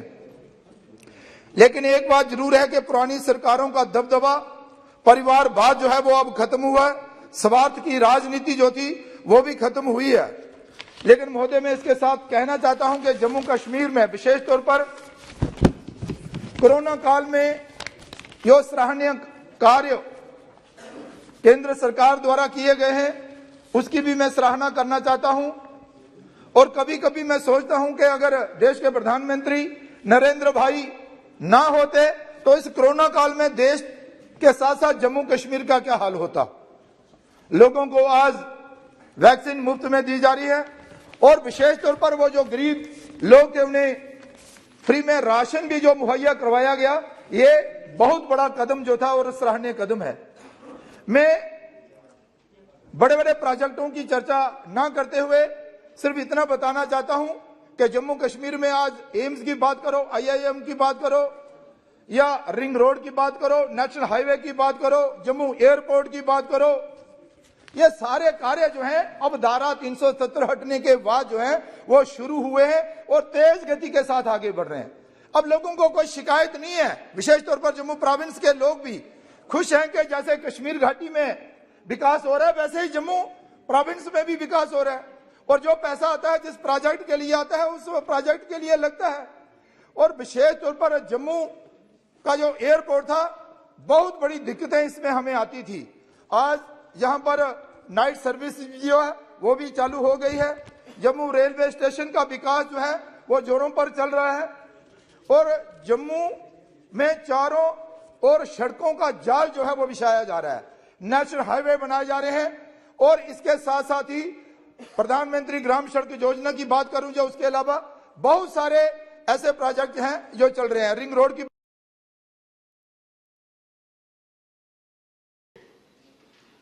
So over these few years, the distribution sector and the generation sector has been segregated, and distribution sector has been made independent by forming independent companies for the benefit of the people.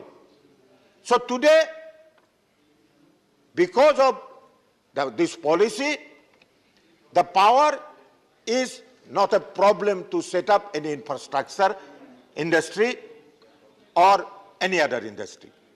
So that has been made by change in the policy during these few years.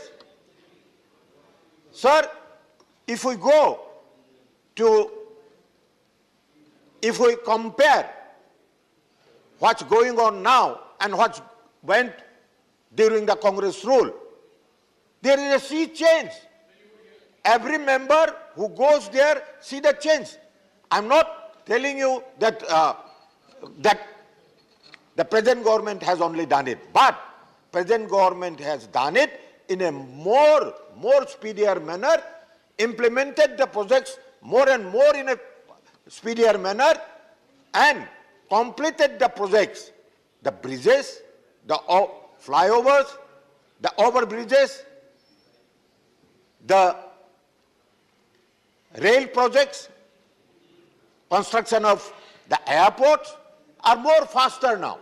Why? Because this government does not believe in announcement. This government believes in completion of projects, completion of, and so that the benefit goes to the people. So this government, as you all know, there are other sectors, since we are discussing only donor ministry today. So we will not go in detail what all has been done over the years and what is all being done now. So if we go to the health sector, you will see the minimum damage even during the pandemic period. Today we are happy to announce that so far COVID-19 is concerned, it has come to zero in the state of Assam. So we can, during the period, so many health infrastructure has been built in Assam, particularly in other states, of course, that we could take care of the people and we could take control of the situation. And today we are proud to say that we are fully prepared with any pandemic that comes with our health infrastructure.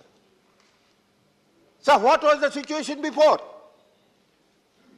Earlier there were only 3 medical colleges. Now 7 new medical colleges are coming up. 5 are operative, 5 are functioning. They have done a lot of work during the pandemic period to save the people of Assam and to not only give safety, but in the case of immunization also, in the case of vaccination also, the state has completed vaccination of first dose everywhere. Not only that, it's not that donor ministry has done only on health sector and Assam being the main focus, and Assam has not only concentrated only its own people. The health system of Assam has covered and looked after the other neighboring states also, so that the other neighboring state also can be safe and they can prosper. So many oxygen plants in Assam has been, at a time during the pandemic period, oxygen plants were given by our government in the center. But Assam completed the oxygen plants in record time, when there was oxygen shortage in other states and there was big issue, the northeastern region did not have the shortage of oxygen, because Assam being the main state, Assam has helped all other states and including its own people. Kalita ji, your time is over. So today, I'll take a few more minutes. Today we are in a position that 20 minutes given by the parties. Yeah. So I will not go to all sectors because my other speakers are there. They will. There are another 3 speakers from your party. But one thing I must mention here is the sports sector. Today, northeastern region is the sports in the Olympic map of the country, of the world. Today, the sportsmen and women from northeastern region finds place in the Olympics, in the National Olympics, and they win medal in the Olympics, and they brought glory to. Yeah. So that is why Northeastern region is being given more importance, because it is giving you medals. And today I am very happy to say that National Sports University at Manipur is being established. Can anybody say a remote state in the Northeastern region, in the other corner, leading the country? Sir, sports in one area, my friend Kiren Rijiju is there. The plan to prosper in the Olympic Games was initiated by him. And today, we can very proudly say that Northeastern region is in the fast track in the field of Olympic Games, in the field of sports. Sir, I will finish by saying only two things which in the beginning I mentioned, is our link with the neighboring state. During this period, what my friend had objection about Act East policy, the Agartala-Akhora link between India and Bangladesh is under implementation now, where our connectivity to even neighboring countries will be more smoother. Sir, I mentioned already that the Kaladan multi-modal transit transport project, which will give us access to the port in Myanmar. So I have already mentioned about our connectivity with the Southeast Asia, and with the completion of India-Myanmar trilateral highway project will connect the Northeast with Southeast Asia, and our connectivity with countries like Myanmar, Thailand and beyond will be smoother, and the Northeastern region will prosper, and it will prosper better than the other region which was neglected earlier.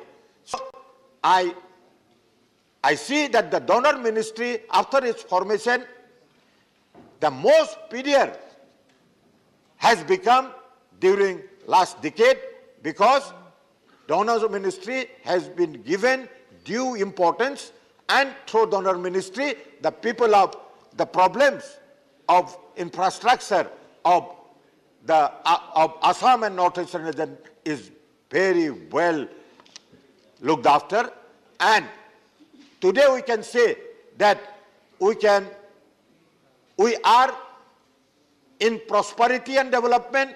We are going to become one with the national average, and I hope and I know this, if this government continues for another decades, few more decades, there will be no difference between the backward Northeastern region and the forward other region. So with this, I conclude. Thank you very much. Thank you, Kalitaji. The next speaker, Ms. Susmita Dev. Thank you, sir.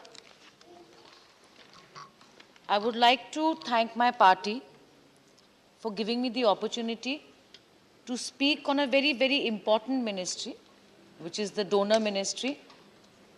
The workings of the donor ministries have a direct impact on all the states of Northeast.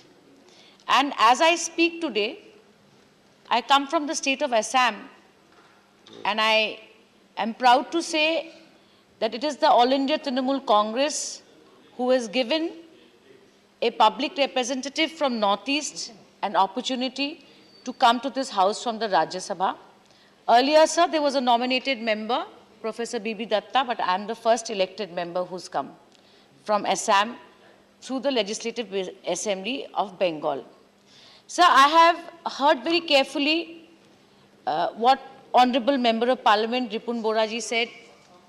I have heard very carefully what Kalita ji has said, and I think neither Ripun Boraji or nor any other member of any party can disagree that the vision to set up a ministry to look into the inclusivity and development of the northeastern states was a visionary idea.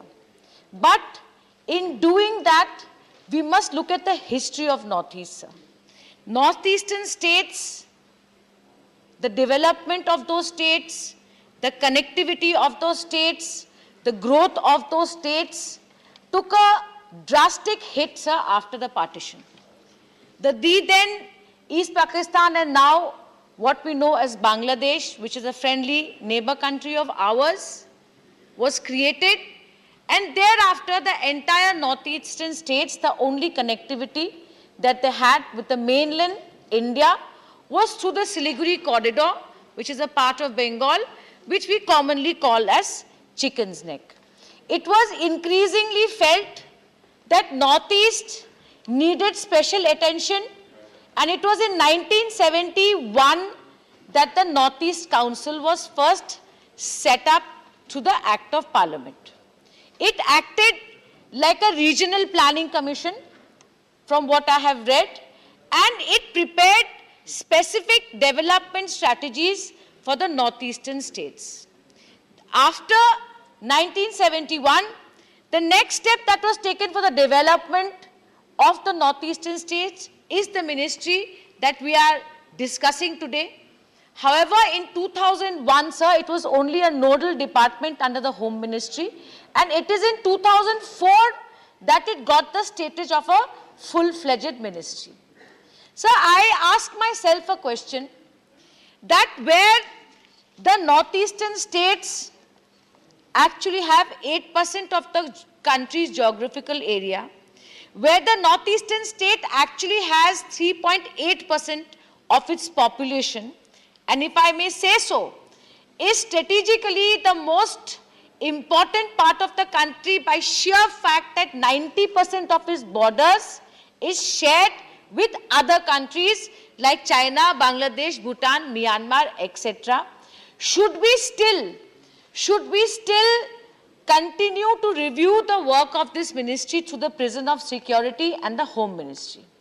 Sir, I have to say that it is just today that the chairman of the Standing Committee on Home, Anand Sharma ji, has put on the table his report, which includes the report on the performance of the NAC and this ministry which we are discussing today. I have not been able to peruse it, sir, because within 1 hour the debate started and he put it on the table of the House. So if my data is little backdated, I hope that you will forgive me that minor error. But I am pained to say, sir, I am pained to say that these states of the Northeast, which have the highest number of indigenous people, which has the highest number of biodiversity spots and the highest number of national parks. It has the highest literacy rate, sir, and it is one of the richest areas in natural resources, whether it is oil, coal or gas. There cannot be denied that any part of the country we go to, we see young children from Northeast who are working in various industries, especially the hospitality management industry, sir. We cannot deny that despite this situation, that today the northeastern states lack basic health and education facilities, sir. Kalita sir said before me that Prime Minister of India has been to the Northeast 14 times or 16 times or how many ever times, but 40 times, and he forgot to say it's a big thing that he stays the night also in Northeast. You forgot to say that. Anyway, sir, let me give some data. We all know that the donor ministry operates on 10% of the entire budget of 54 ministries of this country, which is to be called the NLCPR and has now been renamed. Sir, I would like to put some figure in front of you of 2022 and 2023, just some examples because my time is short. This is the allocation, sir, of the Ministry of Road and Transport is the lowest, 5%, sir. Of Health and Family Welfare, 8%, lowest, sir. Of Rural Development, 5% of the 10% that's supposed to, of the gross budget of the, and Telecom. While we talk about poor communication, in Northeast is merely 1%, sir. If I may say so, just to give a small data to my friends, and we all agree that Northeast needs more inputs and more money, I would like to say that since 2015-16, sir, the allocation of this ministry was some 2363 crores, 2,363 crores, and as of 22-23, it is 2,800 crores. So, sir, from 2015-16 to 2022, which is how many decades you can calculate for yourself, what has been the increase in the budget election of this ministry? It is a matter of record, sir. I would not like to criticize the government for the sake of criticizing. I would like to point out what my honorable colleague, Member of Parliament, said, that how many projects have been implemented in reality in donor. Sir, I speak in favor of strengthening donor. I don't speak in favor of weakening donor. So the biggest problem with the donor ministry is it does not have any line departments. Today, whatever money is sanctioned in the states of Northeast, they are dependent on the administrative strength of the Northeastern states. And sir, it is, you know better than me, you are so learned, that how many administrative reforms have the Northeastern states had till today? And in the state of Assam, पिछले 2 साल से 4 साल से पूरा का पूरा administration सिर्फ NRC का ही काम कर रहा है. तो डोनर का क्या वो काम करेंगे और किसी और डिपार्टमेंट का और क्या करेंगे? One important data. Sir, I don't want to repeat some of the things that the opposition leaders have already said, that this is the state of investment. Kalita sir said that the new 2017 industrial policy has injected impetus into the economy of the Northeastern state. I am pained to say that the 2007 policy, at that time, the national share of investment in Northeastern state was 8.3%. In the new policy, that share is at 0.02% in 2019, 2.30 in 2018, and 0.49 in 2020. So last but not the least, I would like to say that one huge issue in the Northeast is our ecology and our environment. Sir, land is the issue where different tribal people of the Northeastern states in various areas have been repeatedly agitating. Land is everything to the identity of the indigenous people. Sir, I am sorry to say, but in the recent May 2020 Bagjan Assam Oil India fire, where the gas well caught fire, official documents have shown that Oil India company expanded operations into ecologically sensitive zones without public hearings. This is their document, sir, that is saying it. Today, I would like to point out that illegal coal mining is one of the largest issues. One of the largest issues of the Northeastern states. And sir, as you know, without coal, no industry can function. I urge upon NEC and the donors ministry that take a policy decision on coal mining for the Northeast. क्योंकि sir coal चाहिए, और जितना illegal coal borders से जाता है sir, coal का syndicate जो जाता है, उसपे state का नुकसान होता है, पैसा कोई और बनाता है. Today I ask that if you have NEDFI, आज NEDFI भी एक agency है, it's a non-banking financial institution works under the donor. We appreciate the work of NEDFI, but today the Hindustan Paper Corporation, the two industries, one in Barak Valley, which is the Kachar paper mill, and one is the Nagaon paper mill. Sir, thousands of crores of assets are going to be sold at peanuts.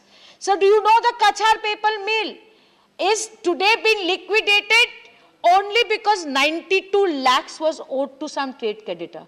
Could NEDFI have not restructured this debt and saved that industry today, sir? So you need to relook at the functions of NEDFI too. You need to relook at the functions of NEDFI. And I also request that startups, an extremely important issue which impact the young entrepreneurs of Northeast, I request NEDFI that you must have seed money for pre-revenue period. Today, to start any entrepreneurship, sir, you know that there has to be a due diligence of the industry. You have to do enough research to see that will this industry work. Will this business work or not? Please think of giving seed money to start up to young entrepreneurs. And I hope, sir, that whatever planning the NEC does, whatever planning the donor ministry does for the development of northeastern states, it should not be unplanned development. It should not be a policy of only extraction of our natural resources. And I hope that finally Northeast can get out of the rut. कुछ लोग बोलते हैं north east में development नहीं होता क्योंकि insurgency है, और कुछ लोग बोलते हैं कि क्योंकि इंसर्जेंसी है इसलिए नॉर्थ ईस्ट में डेवलपमेंट नहीं होता. NEC has a role to play sir. 2013 में एक अमेंडमेंट बिल आया था और NEC का पावर बढ़ाया गया था कि इंटर स्टेट, कि नॉर्थ ईस्टर्न के स्टेट्स के बीच में जो मुद्दे हैं उनका भी समाधान NEC कर सकती है. तो मैं ये पूछती हूँ, improvement in terms of on counts of terrorism, there are more people joining the militants every day.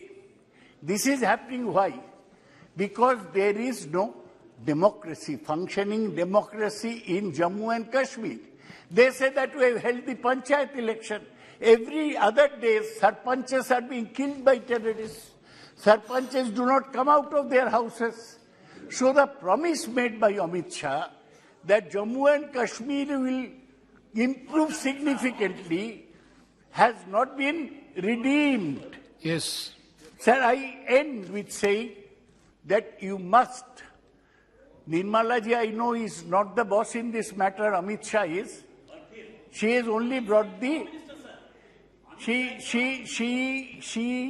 has only brought the budget.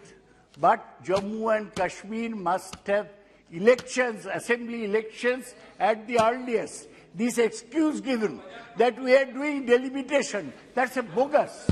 Yes. That's a bogus excuse. You must have elections to the assembly in Jammu and Kashmir. You must have a proper representative government in Jammu and Kashmir.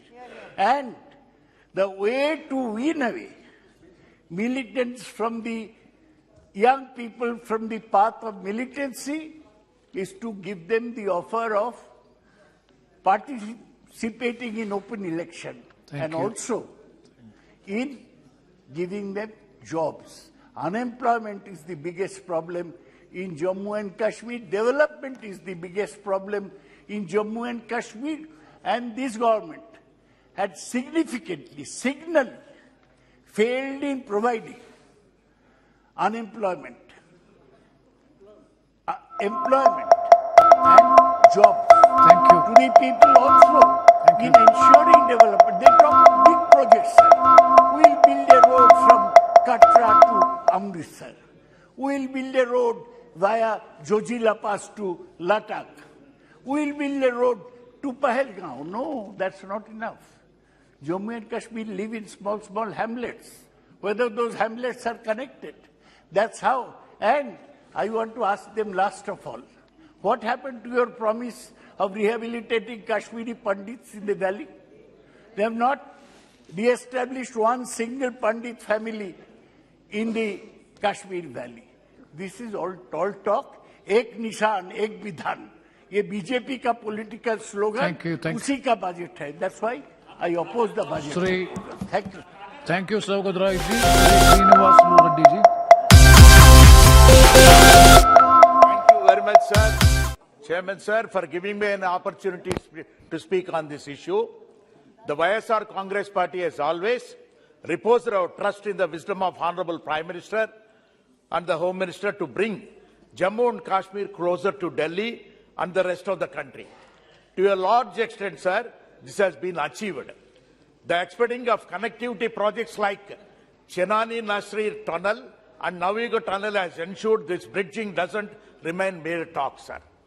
Sir, it was a dream actually, sir, for all the South Indians, whether we can go to Srinagar or Leh, Ladakh or Pahalgam. But after the abrogation of Article 370, our Honorable Prime Minister and Honorable Amit Shah ji has brought the dream into true. That's why actually, sir, in my lifetime, I have not gone to Kashmir any time. But no, sir, I went, 2 months back, on a committee tour. So it was, so attractive that, people have missed, I have missed for a long time. And that I've been, actually educating all the South Indians to go and visit, Srinagar, or, Pahalgam, or Leh and Ladakh, sir. So now, the development we are seeing there in that place. A lot of development is there. But actually, for the tourists, budget tourists, we'll have to promote there, sir. When we have gone there to that place, all the airports are also filled with the passengers, and the railway stations also filled with passengers, and bus stations also. So that now, due to COVID, for almost 1.5 years, sir, the tourists they could not able to go to that place. Now it is actually slowly increasing and booming. The employment locally also, sir, it is people are getting employed there for all this because activities now. And my request to you, sir, to you also, to our Honorable Finance Minister, the budget tourists have to be encouraged, sir. It is not the luxury tourists. There will be only few people only can afford to go there means. It is not, the Kashmir has been shown to the entire country, sir. The foreigners, a lot of foreigners are also have been coming also here to this place. Sir, I request through you, sir, Honorable Finance Minister, here, actually, sir, very shortage of, power is there. Even though, Ratil and Kiro hydroelectric projects, have been actually sanctioned, only, 500 crores have been given also for this Ratil and Kiro. Ratil projects, sir, about 820 megawatts, sir. Otherwise, 6,500 crores, JK and Jammu and Kashmir government is paying also for buying the power, sir, into the state. Sir, unemployment, as my boss, my Saugatraji, Dadaji has told also, sir, that unemployment is there. There is no doubt about it. Because all these years, the development used to be there, but the development is to be a structural development, not a concrete development. Now I request to you, sir, Honorable Finance Minister and Home Minister also, sir, the employment potential is there. If they go on and develop also, the industrial development is required, sir. Sir, especially if you see that weavers community, sir, you know pretty well that Kashmir shawls are very famous also. And Kashmir shawls, now, for weaving that also, sir, hand-woven, people are there. But especially if you see that also Pashmina shawls, very famous Pashmina shawls are there, sir, available. But there is no actually, sir, support from the central government or state government there for the weavers, sir. That is very much required, sir, so that it has got an international market, sir. Then only local people will get employment, and it will give also revenue, sir. Not only that, sir, if you see that budget glance also, local revenue, own revenue is very, very less, sir. Center is supporting a lot actually for this J&K. How long you can support that also? Unless you develop locally the potentiality to earn the revenues, everything, then it is not possible for anybody also to support for a long time, sir. Sir, locally now, all these irrigation projects have to be also. So we are happy to know that also, sir, MOUs have been executing also Uri, Dulhasti and Savalkot projects, sir. When these projects come into the action, then only the power also generation also can be done. See, altogether it's a cycle actually, sir, even though it is spread over longer areas, sir. J&K is not a small. It's the head of the country. It's a prestigious place also for anybody. And we don't want to see, only in films, sir, the Srinagar, all these places. We want to show the reality. That means, you have to encourage the tour operators to, actually, like, all these, our committees, have been, sent to J&K. Actually, this marketing also have to be done in a big way, sir. Tourism should take it up, sir. Sir, I must tell you, sir, this year, two substantial allocations have been made to the Ratil and Kiro hydroelectric projects in the budget.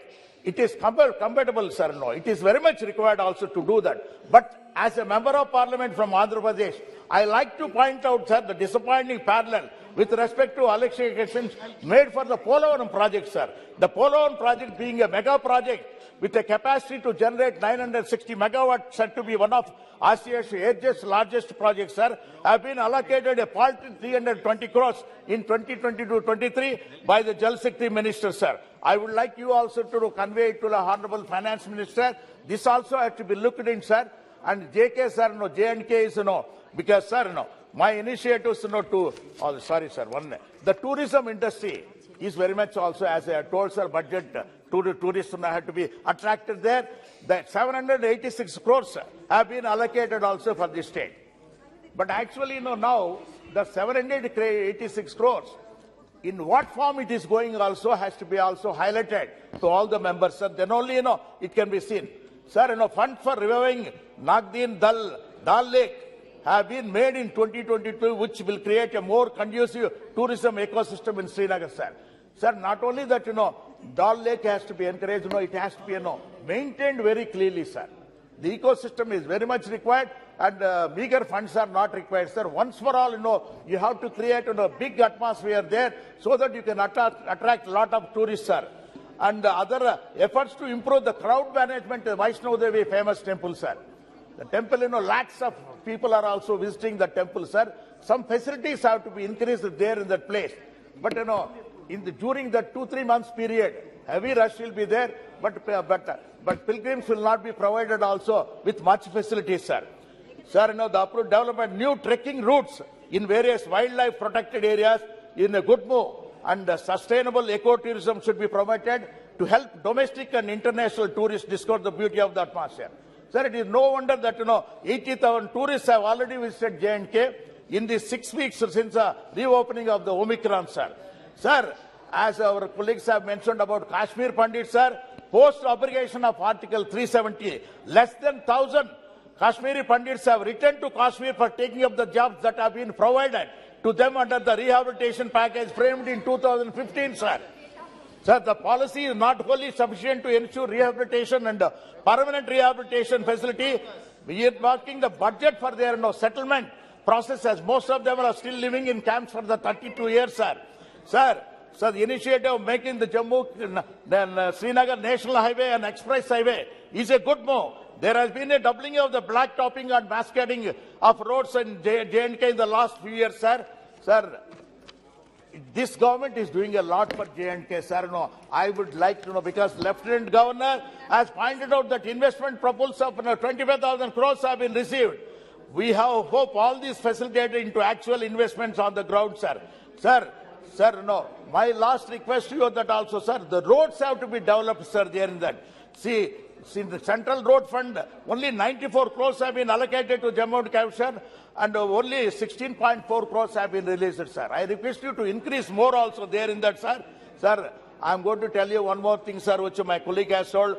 Kashmiriyat, Insaniyat, and Jamhuriyat will be realized when the peace is quickened on achieving delimitation, sir. Sir, thank you very much, sir. Thank you very much, sir. Thank you, Srinivas Ulurudi. Now the Honorable Minister, Sri Jitendra Singh, would like to intervene. Please. Thank you.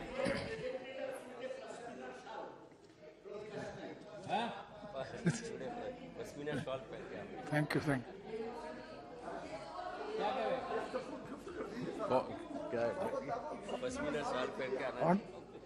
But next time I'll certainly present one to Dada. Yes, Minister. But Dada, next time I'll present one to you. Thank you, respected Speaker, sir. I think in the last couple of minutes, the most amusing part of this discussion is that we are virtually discussing everything but the budget. But nevertheless, I'm glad at least Dada hinted out to the amount of the budget that is going to be allocated for Jammu and Kashmir.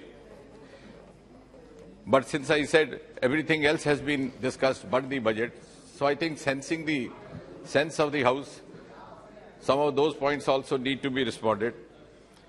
Dada is our senior, our guru, a veteran. But Dada, forgive me, I thought you were a reasonable Bengali intellectual. Yeah, I still believe. But, and yes, I appreciate you mentioned our founding member, Sama Prasad Mukherjee, in complimentary terms. But you would also appreciate that, and you also refer to the slogan, the mantra given by him, Ek Vidhan, Ek Kisan, Ek Pradhan. And you would also appreciate, like a good Bengali, when Sama Prasad Mukherjee gave this mantra, there were virtually no takers around. But he followed the dictum of another great Bengali, the son of Bengal, Rabindranath Tagore, कि जदे तो reduction चले एकला चलो रे, जदे तो reduction के नाचे तो बे एकला चलो एकला चलो रे. So I belong to an organization which has a rich legacy connected to the land to which Sama Prasad Mukherjee belonged. But what I was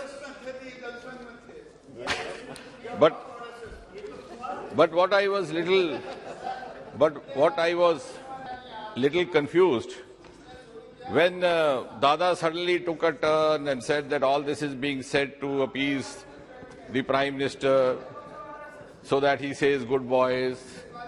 So, no, but what I'm trying to say is, Dada, you reminded me of Rabindranath Tagore's poetry. Just now which I mentioned, Ekla Chalo. And you also reminded me of Shakespeare when you said that. A tu Brutus, Julius Caesar. I thought Dada also talking like that. So in your brief discourse, you have taken me from Tagore to Shakespeare. But my moot question, before I respond to some of the points, is our friend Manish ji is not there. We have known each other for a very long time. We are very close to each other. And he too belongs to a border area and has faced the threat of terrorism for a very long time, including his family. I thought he would start by complimenting us that on the lines of the Wagah border, we have also started something at the Suchetgarh border, where we have similar exchange of salute in the evening. Suchetgarh border is the border. But having said that, जिस तरह से मनीष जी ने सारा सुनाया कि 5-6 अगस्त 2019 के बाद ये हुआ, वो हुआ, क्या किया, कुछ नहीं किया, और 370 अनुच्छेद हटाया, और क्यों हटाया? तो let me first begin by placing a small question. क्या Congress party on the floor of this house आज ये कहेगी कि अगर वो वापस आए तो 370 वापस लाएंगे?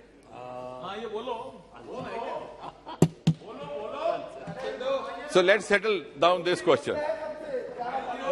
You don't say that because you know what the public sentiment is.